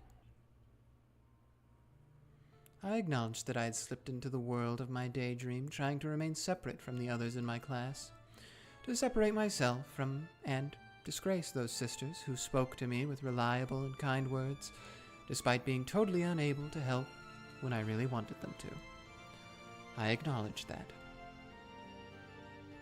I, Ushiromiya Ange, do not have a cooperative attitude, and cause trouble for my classmates. There is nothing to blame for that except my excessive inferiority complex towards all of my classmates because of my inability to study. And it's a shame that I'm alive. Starting there, I was no longer reading the paragraph they'd made me write. It was me, improvising. And it was what was in my heart. They noticed that it wasn't what they'd anticipated, but while they did frown, no one spoke. So I continued. That's right. It's a shame that I lived. I should have had them take me with them on that day in 1986, and yet I was the only one who wasn't taken. Why am I here? This isn't the world I'm supposed to be in. No one will save me. For a time, I felt as though only the fictional friends I created inside myself could save me. But those friends were nothing more than a delusion, and they didn't save me at all. After all, this isn't a world of my imagination, but a world of reality. So, in short, up until today, I've been having the same daydream. I hated my real classmates and only lived by interacting with the friends in my mind. Just now, I split up with those friends. So, I am here. I have no family. I've thrown my friends away too. There's no longer anything left for me. Why haven't I died? Someone asked that a short while ago. I think they're right. Why am I alive? I should have died. In the year 1986. No. I really must have died. And yet, my dead soul is locked up inside this cage of flesh. So I'll ask someone. If no one answers, I'll do it myself. Please, let me die.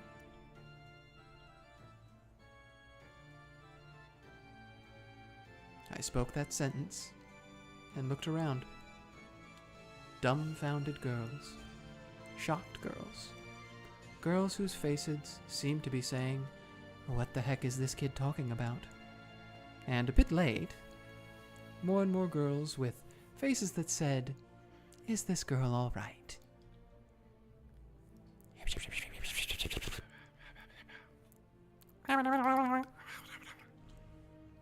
And then giggle. When I ordered the friends in my daydream to kill, they couldn't do it. And so, I asked real humans to kill me. But of course, these girls can't do it either. In other words, both daydreams and reality are the same. Doesn't this mean that including this world, absolutely everything is a daydream? Then, there's no problem, right? After all, on that day when I lost my family, I was already dead. Everything that happened afterwards is going on in my head, and my life flashing before my eyes after I failed to die. Once I understood that, it felt like the scenery surrounding me began to twist and bend slightly. Yeah, I'll finally wake up. I'll be released from this daydream world. I feel my consciousness sliding away. That's all right. Fade farther and farther away, and take me to my family. Then, no matter what happens in this twisted, stale world, I won't mind it at all. I saw the crowd get pushed aside as a teacher stepped in. Perhaps a teacher doing the rounds happened to notice a strange disturbance. The teacher was vigorously shouting something, moving to protect me. Watching that, I knew that an ally had appeared for me, even if there was only one. And I felt my awareness return very slightly.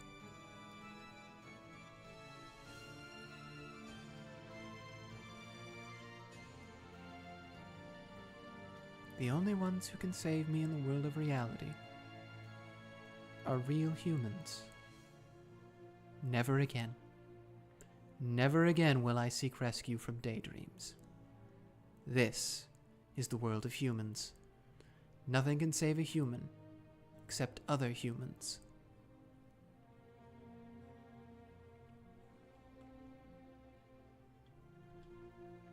I see. If that's what you think, then that's your world, Ange. Can Ange find happiness this way? If Ange believes that's the only way to find happiness, then it is the only way. If she can't accept the blue bird in the cage for what it is, then she must go and search forever. Who do you... Maria, are you breaking off relations with Ange? No, nothing like that.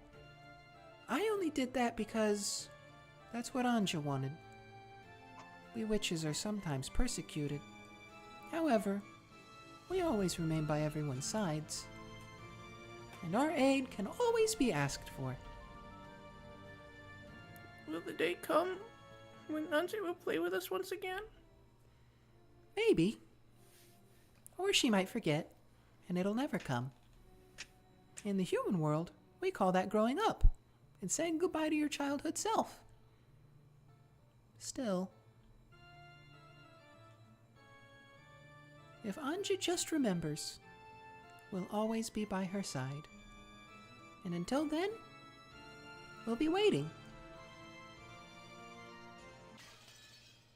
Oh, And that's the chapter. holy moly, brother. I don't know how I kept it together through all that. I know. I was got sitting here teary-eyed tearing up. so many Yeah. times through that.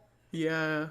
That chapter, by Ooh. the way, is called My World. Oh my god, Ange. Well, she certainly steeled her resolve now. Yeah. I don't know if she did it in a good way. Become an anti-magic weapon. Yeah. Dang. Yeah, that was definitely not a healthy way to do that at all. But, hey, you know what they say about rock when it's under pressure. No. It changes. Oh. Alright. Well, we still got a while before I have to do anything, so I'm hopefully we're gonna do this chapter as well. We'll see how long it goes. Okay. But I really gotta run to the bathroom. So Okay. I'll be right back. Even though it's my line first. Sorry. You're good. I'll talk. I'll keep them occupied. Oh, man, guys. Wow. I actually kind of enjoyed that because I got to do a witch laugh for, like, the first time as Ange. That was really fun. I liked that a lot. But, man, that one hit in the feels. Oh, my God.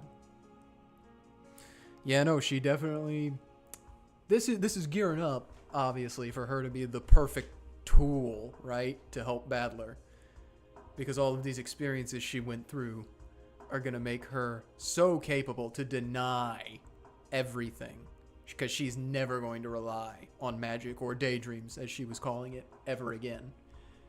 So her pain has fueled her into the sword that Battler needs now to combat Beatrice.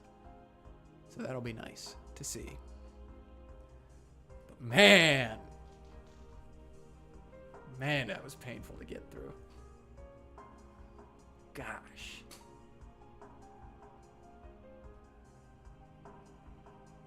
And the fact that we had to voice act all of the Seven Sisters dying, too, that was crazy.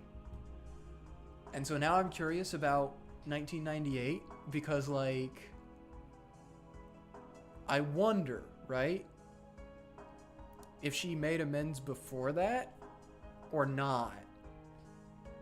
Because the Seven Sisters didn't seem very like they didn't mention anything like that in 1998.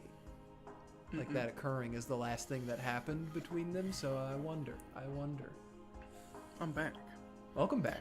Also, that is a good point, though. You've now, a long time ago, you had questions about how the magic and stuff all worked, and I think you've got some answers now. Definitely. Definitely. Oh. Okay. Let's just jump into the next one, and we got about an hour, so fingers crossed we can get this in an hour, but let's not rush, because gotta take it, gotta savor it. Especially at this point of the story. Who do you... Maria, answer me.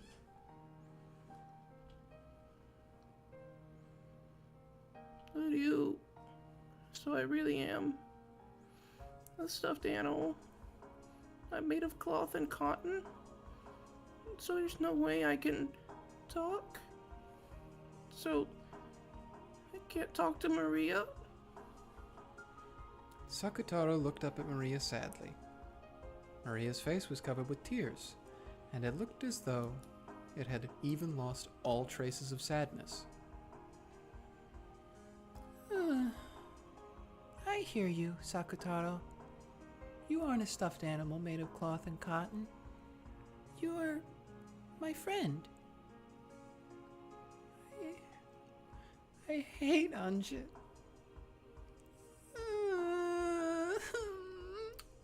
That reminds me, something that I don't know how clear it was, but when the background turned like black and white, that was supposed to be a flashback. So that was supposed to be 6-year-old Ange talking to Maria.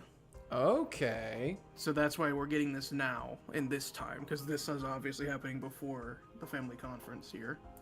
Okay. So yeah, I see now. Okay. Yeah. Okay. Which is also why she was expelled from the Marriage Sorcière back then. Okay.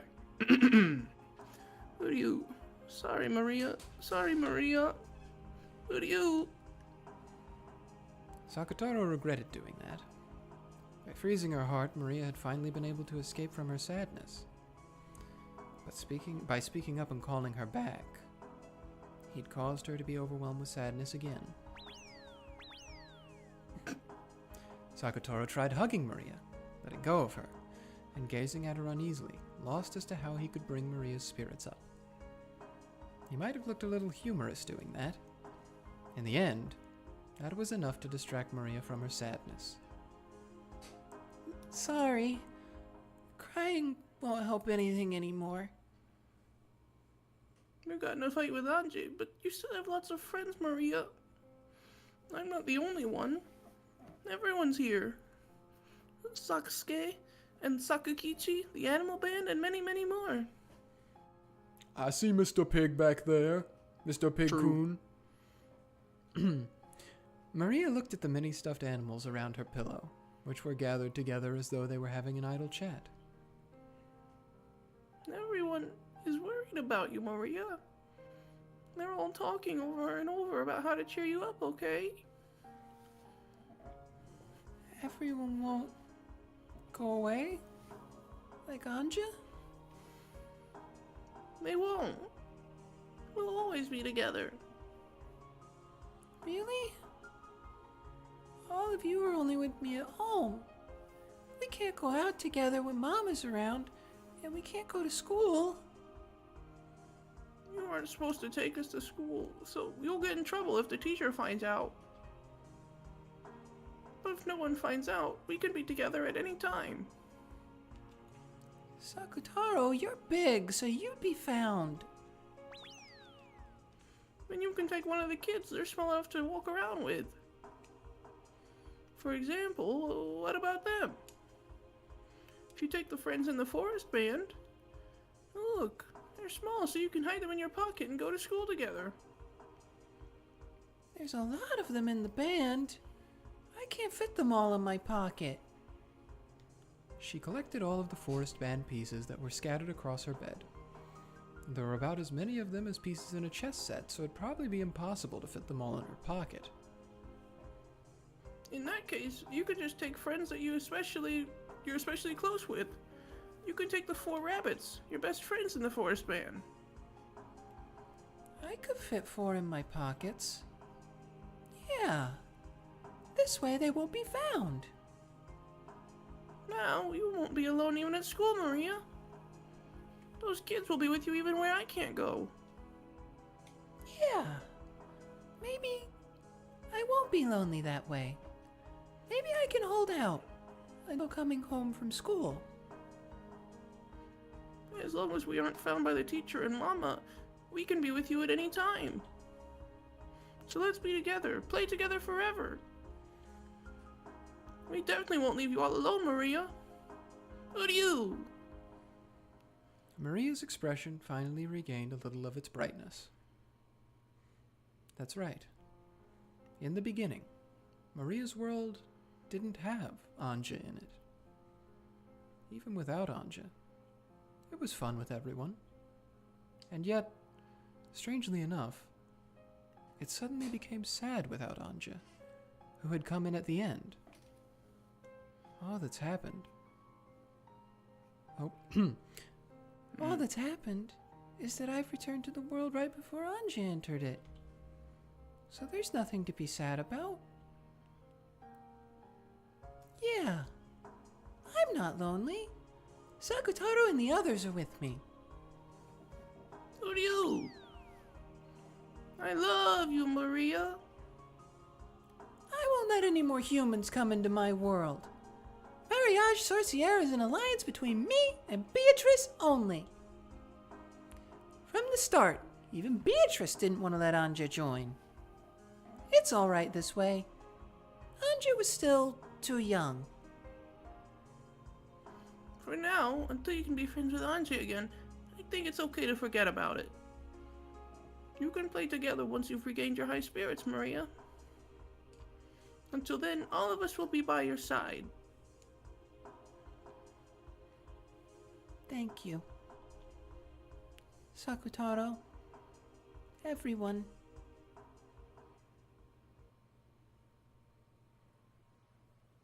Then, Maria once again regained her former world. She regained the world that wasn't lonely, where she was surrounded by many friends. Just like usual, she didn't have any human friends at school, but her magic friends were always with her. The rabbit band she hid in her pockets talked with her during class, sounding like they were having fun. She just listening to that greatly embellished the time she spent in class. Maria made it so that, as long as Mama and the teacher didn't find out, her other friends could always be with her. When Mama told Maria to go play outside, Maria would secretly pack Sakutaro and Sakusuke, and the rest into her bag and play together at the library or somewhere. Even when Mama was late coming home and Maria went shopping for dinner, she always went with Sakutaro. The man at the convenience store and the other people were nice to Sakutaro. He sometimes gave the second portion free for Maria and Sakutaro. When Mama found out, Maria would get in trouble for bringing Sakutaro and the rest outside. When the teacher found out, Maria would get in trouble for bringing toys to school. The toxin must be strong in Mama and the teacher. That's why Sakutaro looks like a normal stuffed animal to them. After all, the convenience store man and the others say hello to Sakutaro. Not all humans are hopeless. There are tons of people who, unlike Ange and Mama and teacher, can say hello to magic friends like I can. I got you. Oh, Maria-chan, welcome. Was your mama late coming home tonight, too? Yeah, but I've got Sakutaro, so I'm not lonely. Right, Sakutaro? Who do you? It's not just Sakutaro today. Some other friends came too. Oh, other friends, is it? What kind of friends did you bring today? Today, the rabbits from the forest band are also with me. Look, in my pocket. Maria began to line up 4 ceramic rabbit dolls on the register. As the owner of the shop looked at it smiling, he sent a signal to the part-timer with his chin. Then, the sign on the other register that said closed was taken down, and a voice called for everyone to move over there. All of the people in the line behind Maria lined up behind that one. I see. You do have a lot of friends, Maria-chan. But I hope your mama comes home soon. Oh, Mama's busy with work again, so she's spending the night at the company. It's been very busy lately. She hasn't even been able to get much time to talk to me on the telephone. But I'm not lonely. I've got Sakutaro and the rest. Right? Who are you? I've even got the rabbits from the band. Look! Cue. Is Q the sound a rabbit makes? My, I've never heard that. After smiling at Sakutaro, who was poking his head out of her knapsack, she played around with the rabbit band on the register, making them frolic around. Although the shop manager gazed at this pleasantly, he had a slightly pitying look on his face. This was apparently a single-mother household where the mother had to work hard and couldn't come home very often. On top of that, It looked like this girl didn't even have any friends. As he watched her play around happily with her dolls and claimed that she wasn't lonely despite everything, he couldn't help but feel a kind of compassion. And actually, this wasn't limited to him alone. Maria had become quite famous in the shopping district. Maria-chan, you should eat some Odin every once in a while. If you don't eat your eggs and fish paste, you won't get big. Huh? Can't get a cream roll? If you don't eat certain things, you won't get big. How about Odin for today? Oh, then I'll have some Odin. Yep, that's the ticket. Why don't I stick a whole bunch in there? Want mustard? I can't handle spicy things. I see. And you make sure you don't let it spill on the way home.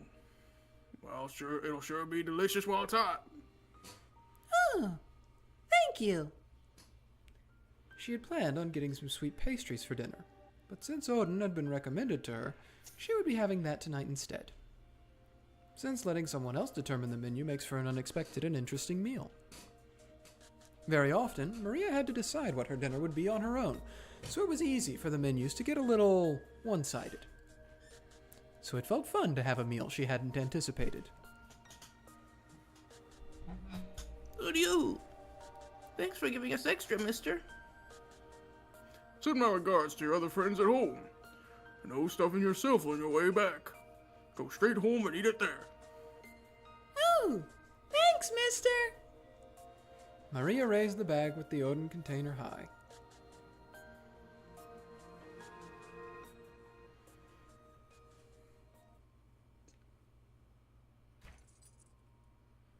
Front door CG.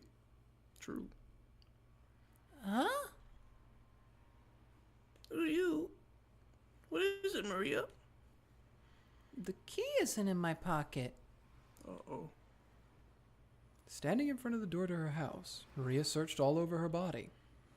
The key to the house wasn't there. She always methodically put it in the same pocket. So there was no way she had put it in another pocket, but she searched her whole body just in case. Not surprisingly, it wasn't there. Did you drop it when you took your wallet out? No. When I took my wallet out, I definitely felt it. I also felt it when I searched my pocket partway here. It was there until partway. I didn't drop it. Even though the late autumn wind had been bearable when Maria had been thinking of returning home where the heater was, now that she was confused and had lost her key, that wind tormented her. But no matter how hard she searched, she couldn't find her key. She turned out all her pockets, and even tried taking off her jacket and hitting it, but to no avail. Of course, she also turned the knapsack Sakataro was in upside down, but the key didn't come out.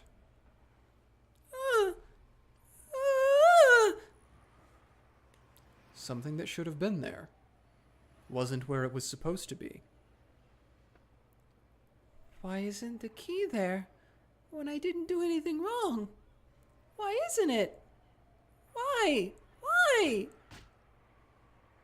Maria was cold and frustrated and angry, and she stamped on the ground.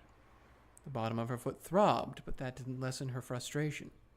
At the same time, her tears poured out.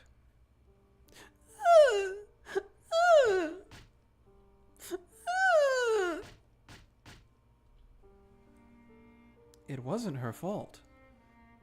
So it was someone else's fault.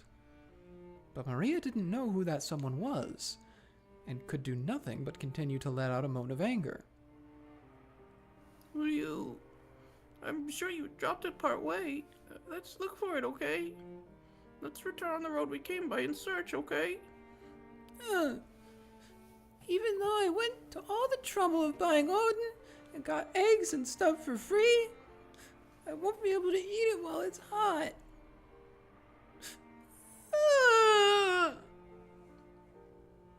Maria, I know it's frustrating, but let's search, okay? It's no one's fault, so let's search. Maria finally lent ear to Sakutaro's words and began to trot back down the road she had come on. The wind was colder than before, and it felt like it was blowing in through the corners of her jacket in a mean way. Ryu, let's watch our feet closely and search, okay? Then let's get home quickly. Let the heater warm us up and eat oden, alright? I'm sure it'll be delicious. Gone. It's gone. As Sakutaro encouraged her, Maria searched for the key. But she made it all the way back to the convenience store where she'd bought the oden. She hadn't found it. Just in case, she asked the man at the convenience store whether they had found a dropped key, but they hadn't found anything. One more time, she returned home, paying close attention to the area around her feet. But unsurprisingly, she didn't find it. She was no longer frustrated enough to stomp her feet, but hot tears dripped down her face. The oden had cooled down completely. Even though she had been told it would be delicious when warm, she hadn't been able to eat it. Even though that man had given her so much free stuff. Ryu, don't cry. Mama isn't coming back tonight. Let's do our best and search. Why can't I find it? Ooh. Ooh. Maria, don't cry. Let's do our best and search. Maria. Maria was no longer able to hold back her tears. Sobbing, she clutched Sakutaro and held the bag of oden, returning once more down the road she had come by. Perhaps because more and more houses and stores turned their lights off by now, it was even darker and harder to search than before. And once again, without finding the key, she returned to the convenience store. Maria-chan, still can't find your key. My key. It's gone. Wasn't your mother away for the night? So you can't get into your house without a key? Can't get in. Well, that's not good. Did you try going to the police? They might be able to help you. Mom said not to talk to policemen, even if they start talking to me. Oh? Well, why is that? It was probably because Rosa would be liable for making such a young girl like Maria watch over the house by herself, and because she knew that this wasn't something that would be permitted by society. So Maria was indoctrinated into changing the store she bought things at so that she didn't catch the eyes of adults, and into saying no more than a greeting to policemen even if they talked to her. Maria had obediently done as she was told. Instead of considering why she must do that, she was much more concerned with meekly obeying because her mother had told her so. But the manager of the convenience store probably didn't think of it that way. In the first place, seeing such a young girl being forced to watch over the house alone and so frequently would make anyone worry.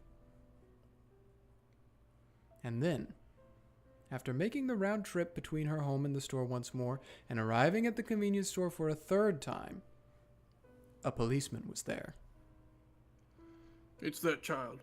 Maria-chan, did you find your key? Oh, I didn't find it. What's your name, miss? The policeman asked her name, but Maria didn't answer. Did your mother tell you not to talk to policemen? Don't worry, no need to be scared of me. Have you eaten dinner yet, miss? I bought some, but I couldn't get into my house, so I couldn't eat it. What's your mother doing? Is she not coming home tonight? Is it her work? Do you know how we can contact your mother at work? Maria hung her head limply. She didn't understand why the policeman was getting mad at her. No, he probably wasn't getting mad at her, but if this reached her mother's ears, then she would definitely be in trouble. Even if she didn't understand the reason why she would be in trouble, she at least understood that much. But the policeman wouldn't let Maria go, and her head was swimming from hunger. The policeman noticed that, and it was decided that he'd listen to her story as they ate in the police box. Maria was taken to the police box. She had her oden heated in a microwave oven, and even salty rice cakes and hot tea were brought out for her. She had been told not to talk to policemen, but after being asked about Sakotaro, she responded, starting to feel that this wasn't a bad person. And anyway, she wouldn't be able to return home now, so she didn't know what to do. She told him Mama's work phone number, which she had been told not to tell anyone, which she had been told to tell no one of, and to use in a very, very situation. Oh my goodness! Which she had been told to tell no one of, and to use only in a very, very situation. Dang. Brother! One more time. Mm-hmm. Which she had been told to tell no one of, and to use only in a very, very serious situation. There you go. In the tatami room inside the police box, as she ate the oden that was so hot it felt like it would burn her, she watched the policeman making the phone call, lazily thinking, I'm probably gonna get in trouble. Will Mama get mad at me? Or you?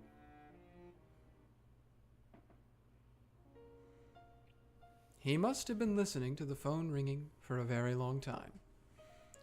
With the receiver up to his ear, the policeman looked up at the clock, grumbling. Maybe they aren't picking up because their business hours are over. Huh? Hello? Hello? Is this Auntie Rosa Limited? This is the Komatsugawa Police Department police box in front of Senbon Zakura Station. Is President, Udaikan... No, wait. President Ushiromiya available? Yes. What? She's on vacation? Yes. Starting yesterday, the president has been on a 3-day vacation. Oh, I guess this is the answer, the person on the other side. Is there some business you have with her? Oh, no, never mind. So, do you know where she might be? You haven't heard where to contact her, have you? Sure, could you hold on for a second? Hey, anyone heard where the president went for her vacation? Or how to contact her? I heard she was going for all-you-can-eat crabs in Sapporo with her boyfriend. Oh, I'm sure such a cold place will do wonders for shrinking the distance between them, don't you? I haven't heard how to contact them. Yep, understood. Hello. I hear she went to Sapporo, but I'm not sure how to reach her. Should I take a message? I see. What a shame. Well, then if you manage to get in touch with her again, could you tell her that we called? Sure, yes.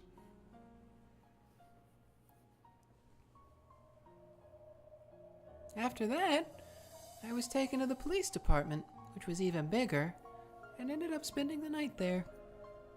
Then, they asked me various things about myself. A lady who called herself the district welfare officer came by and asked a lot of things. And I was told, "You poor thing." When I heard that, I learned for the first time. Am I a poor thing? You... That's not true. You're happy, Maria. Oh.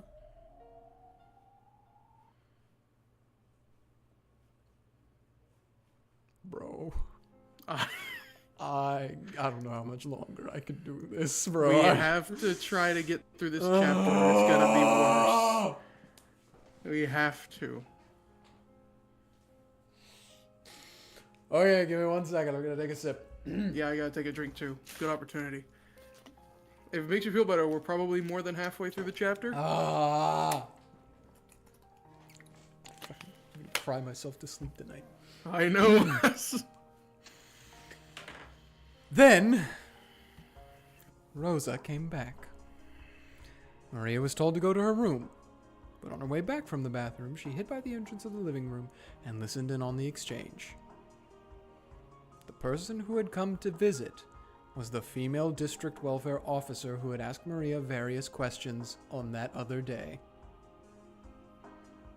You can't be so pushy. Maria's heart is too innocent and delicate, so if there was an insensitive kid there, she could be hurt. Please stop your pointless meddling. I'll leave this one to you. Yeah, I was about to say, do you want me to be the welfare officer? Yeah. Did you say it was a woman or a man? It's a female woman. Okay. But in that case, miss, if the child is so delicate, why leave her home all alone? Shouldn't a mother be together with her child? I am together with her as much as I should be. I don't need to take instructions from you for something like that. Oh, really? She's very well known in this area. They say your daughter frequently goes out at night to buy things and eat. Everyone was worried and looking out for her.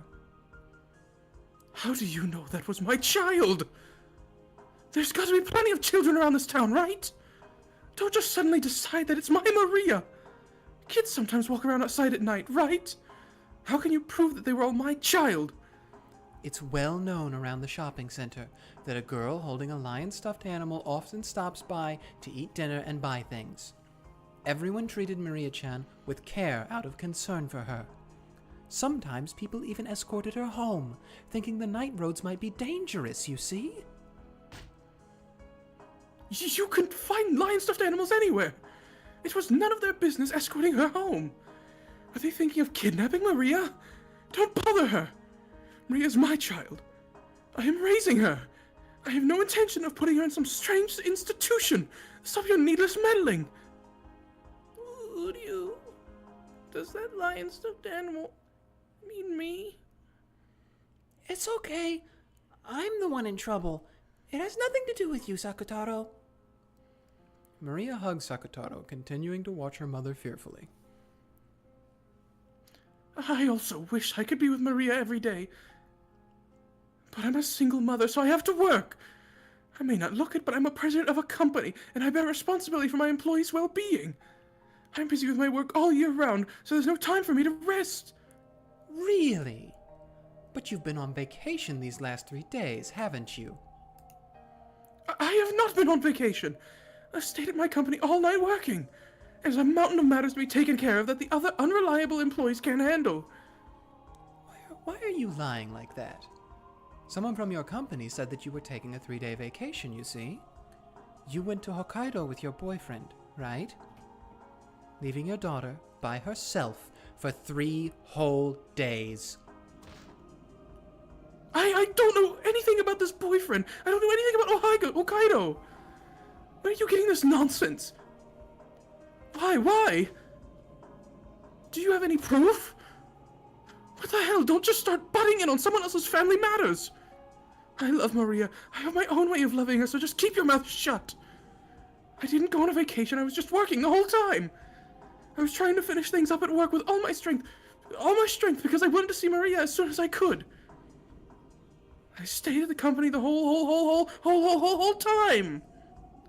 I don't know anything about Hokkaido. Don't just go ahead and say something like that. Just get out. Get out. What's wrong with you? Get out. Get out. Rosa raged, her hair flying wildly. A teacup was knocked over from the force of her standing up, but far louder than that was the sound of her beating the table with both hands. When faced with this rage that could accurately be described as a wide-eyed derangement, the district welfare officer couldn't help but be taken aback. And the same went for Maria, who was secretly watching this from the hallway. She had already seen her mother in a rage several times before this, but she had never seen her this crazed with anger. When she saw this, Maria was sure. This was no longer her mother. It was some other evil being that was possessing her mother's body. And then, she herself was discovered by the evil being. Maria knew that she was being reflected in the evil being's eyes. Her mind went blank, and she felt as though her field of vision was racing off into the distance. After fiercely closing in on Maria, Rosa mercilessly slapped her on her small shoulders and dropped her gaze towards the stuffed animal Maria was holding, Sakutaro. Maria, Even though I told you so many times not to take that outside, you brought it with you, didn't you? Uryu, it isn't Maria's fault. I told her to take me. That's not true. I brought Sakutaro on my own because I was lonely. So, Mama, it isn't Sakutaro's fault. Uryu, Maria. It's not Sakutaro's fault. It's not Sakutaro's fault. Instead of Maria, the brunt of Rosa's anger was aimed at the lion stuffed animal Maria was holding. A girl went shopping in the middle of the night, always clutching a lion stuffed animal. Because of that, she had become well known in the shopping center.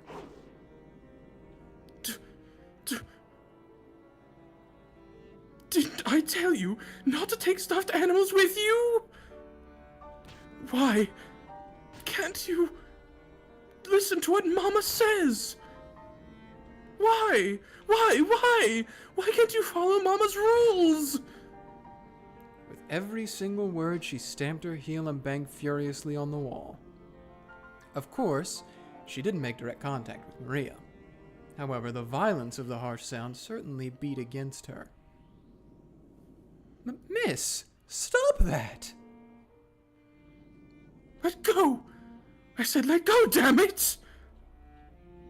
The district welfare officer had come back to her senses and was pinning Rosa's arms behind her back. But the instant Rosa was touched, she went wild, furiously throwing the welfare officer off. She hit the table and fell onto the ground. A teacup on the table smashed onto the floor, making a violent sound. Maria didn't do anything wrong. It's my fault. So don't scold Maria. I'm the one who brought Sakutaro. It's not Sakutaro's fault. It's not Sakutaro's fault. So don't look at Sakutaro with those scary eyes. Don't look at him. Don't scold Maria. Don't scold Maria. Uryu. You. What were you doing just now? And a minute ago, too? Do you also play with dolls like that outside? Did you do it in front of the people in the store? So that's why they remembered you. Die, you brainless moron! Why are you such a dumbass? Answer me honestly. When you went out, you always walked around with that stuffed animal without telling Mama, right? Uryu. Stop using that weird stuffed animal talk. Speak with your own words, not a stuffed animal's. Sakutaro isn't a stuffed animal. He's my friend. Don't call him a stuffed animal. Don't! Yeah, I get it. It was called Sakutaro, was it? You took him with all the time when you went shopping, without telling Mama, right? Yeah. Maria admitted it honestly. If she hadn't admitted it, then Sakutaro would have said something to take the blame. So, by admitting it right away, she was protecting her small friend. Only Sakutaro? Any others? You haven't been bringing weird things to school too, have you? Miss! Surely your daughter has done nothing wrong! Stop this interrogation at once! You stay quiet! I'm talking with my daughter, aren't I? Come on, Maria. Look at Mama when you talk. What's the answer to Mama's question? It wasn't just Sakutaro. All the rabbits were with me too. Do you have them with you now? Maria fished around in her pockets, pulling out 4 ceramic rabbits with her tiny hand. The rabbits were her close friends who could be together with her at school in Sakutaro's place. But when Rosa saw that, she shook her head slightly as though dizzy. On a school notice, it had been written that Maria was apparently bringing toys to school and playing with them, and her family was instructed to try and prevent this. But Rosa had rejected that, blaming the teacher and phoning in a protest of her own to the school, saying that there was no way her child would bring toys to school. For nearly an hour, she had shouted at the vice principal to stop making false accusations about her daughter. To a certain degree, those at the school had grasped that Maria was a pitiful girl. They knew that the small toys she brought in were her only friends, so they had done their best to overlook it. But when the other students caught sight of them, Some of the boys had started complaining that only she could bring toys, and the school had racked their brains on how to cope with this. They had tried to gently send a warning by way of the mother, but after Rosa's overreaction, even Maria's teacher decided to overlook it. But now Rosa knew. She had been the one who was wrong, and her daughter really had been bringing toys to school. And those at the school had known that she was a disgrace who brought toys to school and played with them as though they were her only friends. To Rosa, who thought her daughter was just a little different from normal children, having this peculiar side of her daughter exposed and found fault with was, more than anything else, something she couldn't bear. So she howled. She raged. The district welfare officer tried to cut between Rosa and Maria again, but she was only met with Rosa's wrath once more. Rosa once again threw the woman off with a face like a demon. And when even that failed to curb her anger, she stomped on the ground over and over again so forcefully it seemed that she might break through the floor. Then, after seeming to come back to her senses for a second, she immediately froze her harsh breathing and asked Maria. Maria, those rabbits in the band, are they your close friends?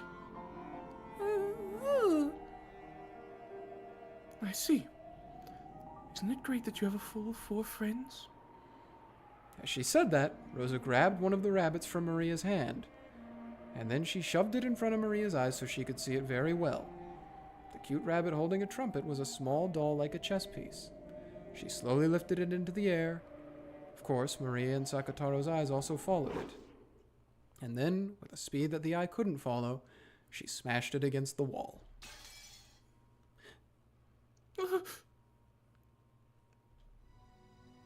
She had half imagined that this worst possible thing might happen. So she instantly realized what had been done. So Maria let out a short, despairing scream. Yeah, actually, that went by not of my own accord. The game auto went by it. Okay. So it was in pieces.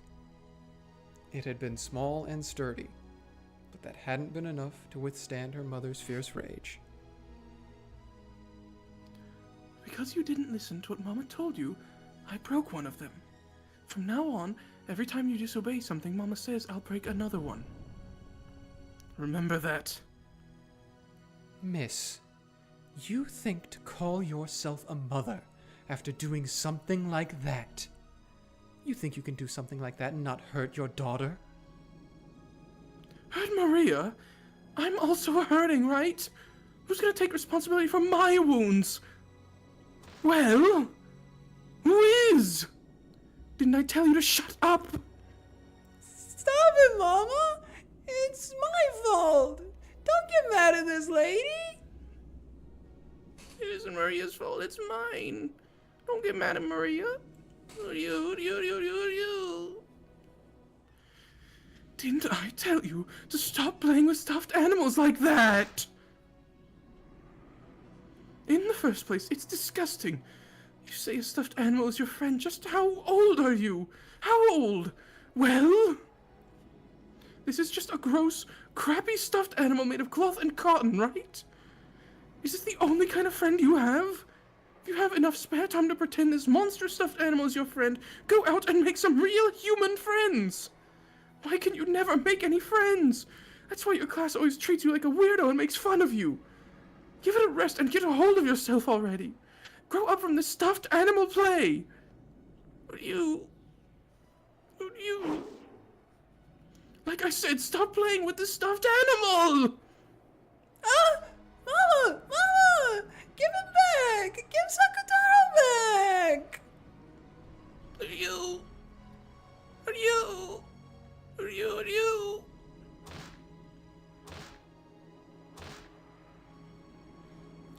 Mama grabbed hold of Sakutaro's head and took him from me. Then she smashed him against the wall over and over. It hurts. I said stop it, damn it! I told you to stop that stuffed animal act! It's because of this stuffed animal. That's why you can never make any friends. That's why you alone are pushed off to the side in your class and treated like a freak. I should never have given you a stuffed animal like this. I should never have given you such a disgusting stuffed animal. Stop it! Give Sakutaro back! Give Sakutaro back! Ah! Sakutaro is my friend! My best friend! As long as Sakutaro's there, I don't need anything else! So give him back! Give him back! For some reason, my frantic request just added oil to the fire of Mama's anger. Mama pushed my arm aside as I tried to grab Sakutaro and snatch him back, and in a bizarre way, she stuck her fingernails on both hands deep into Sakutaro, twisting him. The red muffler, which I carefully wrapped for him every day, came off and fell to the floor. Sakutaro, who had been so precious to me, was twisted, smashed, torn out with fingernails so much. He was twisted painfully, his face curving in sadness. And then Mama's fingernails found a stitch on the neck and tore it with the fingernails of both hands. She tore it apart.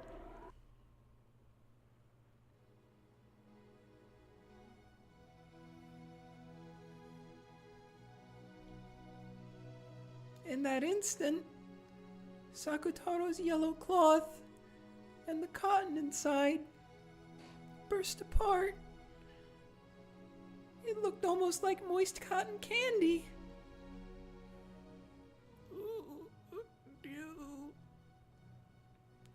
Kutaro? Maria. Sakutaro?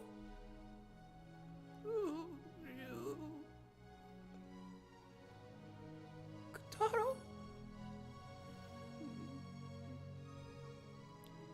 Taro?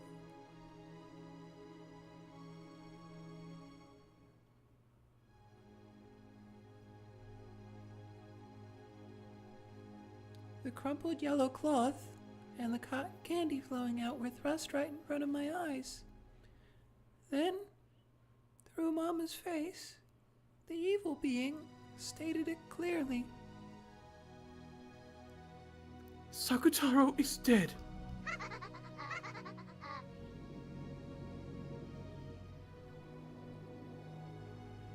Huh? I don't know. Mabaga Gyuryui Gyugo Gikuguki Kutaro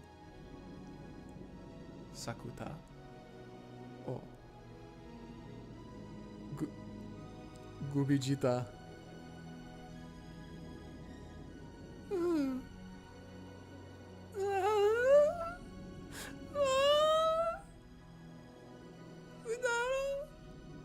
Oh, is this her like sobbing Oh, it must be. and saying his name through like tears? Okay, I get it now.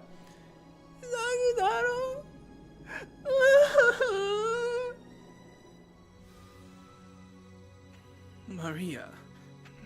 Maria, do not cry. Beatrice!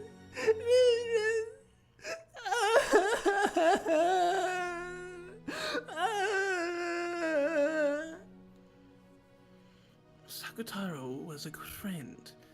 As long as you do not forget that, he will always be with you. So do not cry. Bring him back to life! You can use a lot of magic, Beato! You can even bring Sakutaro back to life, right?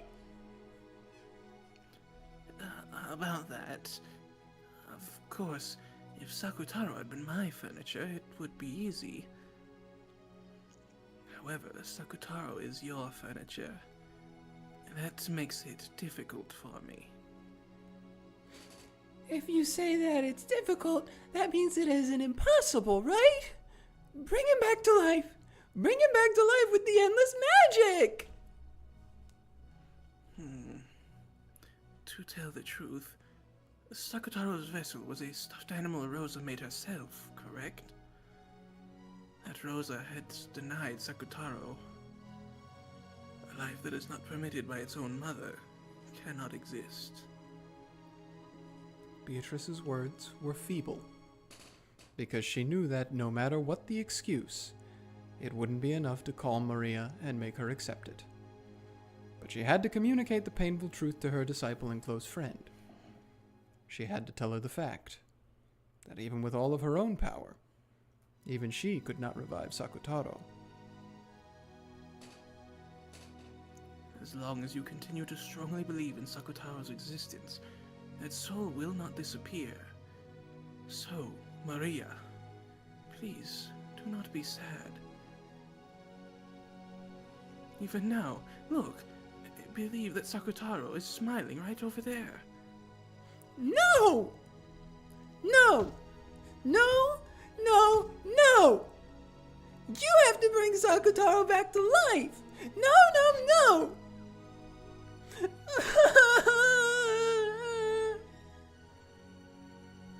Give it up. There is no magic to revive Sakutaro. Despite that, you must strongly believe that Sakutaro will continue to exist as your close friend. That power will become magic. That's not magic! That's not magic! You have to bring Sakutaro back to life! You can't do it because Mama made him herself? Why did Mama make Sakutaro? It was to give him to me as a present, right? It was to make him my friend, right? So why did Mama make it herself and break it herself? Why did Mama give birth to it by herself and try to break it herself? I don't understand. I don't understand. I hate Mama. Hey, Mama. Can't stand it. Can't stand it. Too sad. Too sad. I want to smash Mama up like she did to Sakutaro. I want to stick my fingernails in her and tear her, turn her into cloth and cotton. I can't stand it. I can't stand it, Beatrice. Sakutaro.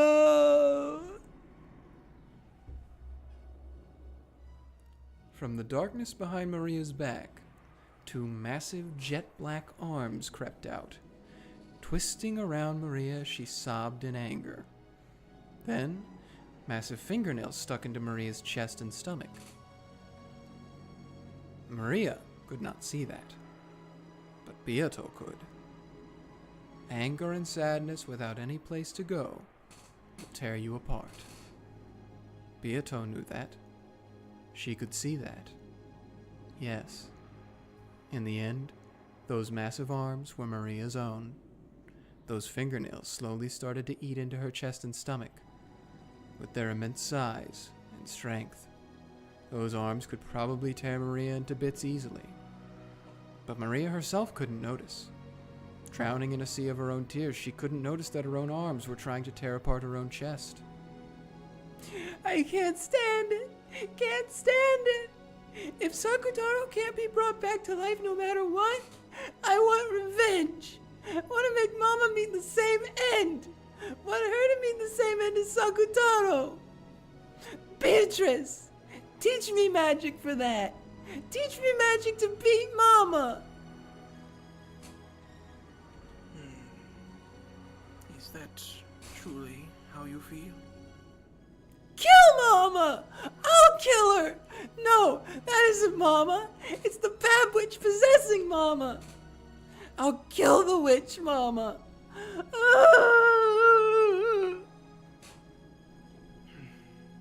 Very well.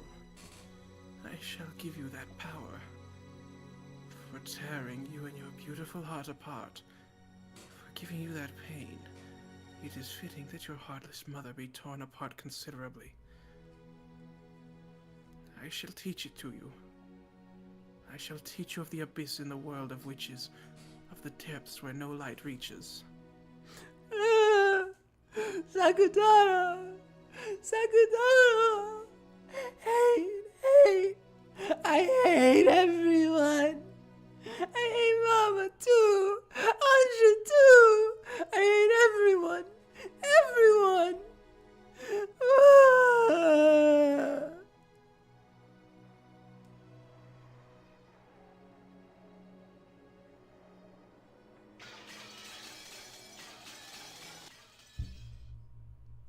And that's the chapter. And that chapter is called Sakutaro. Oh, God. Yep. And that's The a world good 12 place years to later, stop. October 1998. I gotta go, man. Yeah. Whew. Well, None of this is new, right? I don't think so. Sakutaro is probably different. Sakutaro's gone. It'd be on one of the screens. Sakutaro's Yeah. dead. His broken vessel can only be regenerated by the Meister who created him, Rosa. However, Rosa disposed of the vessel's fragments and even lost the pattern paper. On top of that, his existence was denied by the Meister herself, so his resurrection is now impossible. The Meister died in 1986, and any chance for his resurrection disappeared for all time. Even the endless witch Beatrice could not manage it. Wow, what a fraud. I know, right? Fraudiatrice. Well, They're not dead, even though they got brutalized. not by their creator, question mark? Who even would be considered their creator? Beatrice? Maybe? I Is don't it know. Beatrice? Ugh. Or if they are the demons from the Bible, is it God? Mm. Well, this just gave me more questions than not. Because, this now, despite contrary information in the 3 previous episodes before, it has made magic seem not real. Very much so. But I still think I'm straddling the line between I think it's both at the same time. I'm just not sure how yet. I think it is real and isn't real at the same time. And I'm just not 100% sure how yet. I'm just a husk. Yeah, this was pretty gut-wrenching. And also, this finally gives plenty of reason to believe Maria did it, right? But is that true? It's given Maria her reason for wanting to kill. Supposedly right before the family conference, too, because Sakutaro died in 1986. These 2 chapters are considered, well, I personally think that they're the saddest chapters. Yeah. I don't know if I'd say in all of Umineko, but probably the entirety of Question's arc. Well, at least we got through it. I know, they're back to back, which is what's crazy. Man. First Ange and her whole thing in the stakes, Yeah. and then A Sakutaro. lot of furniture breaking today. Can't revive the... It's supposed to be the endless witch, goofy. Boasted all through the first 3 episodes about how that was your thing. Can't revive... Oh no, but I can't do it if they're not my furniture. I don't even want to think about it right now, but I can say that through this, it does give hints as to the true nature of what magic is.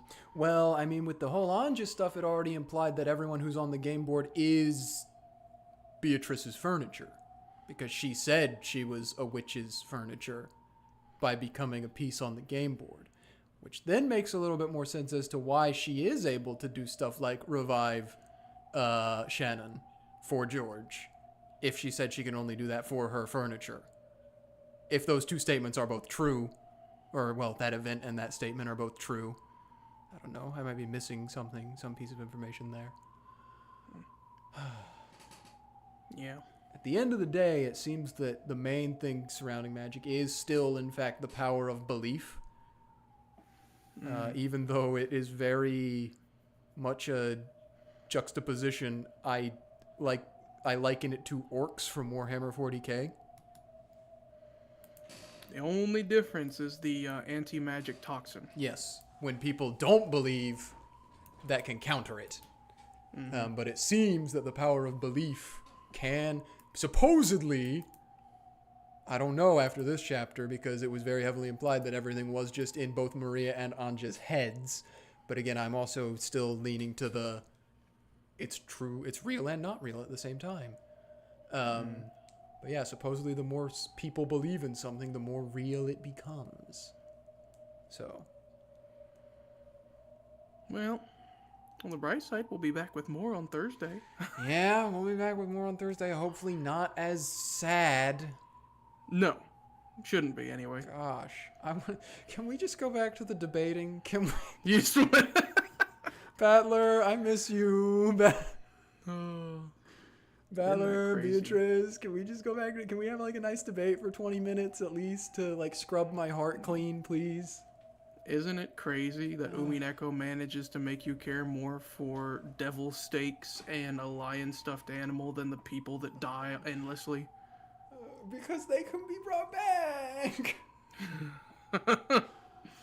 But apparently the stuffed lion animal can't be. And when he enters, you're like, oh my gosh, that's such a crazy, annoying character. I don't like him. He's so weird. And then... I did not like him. I just thought it was goofy. And the game punishes you for that.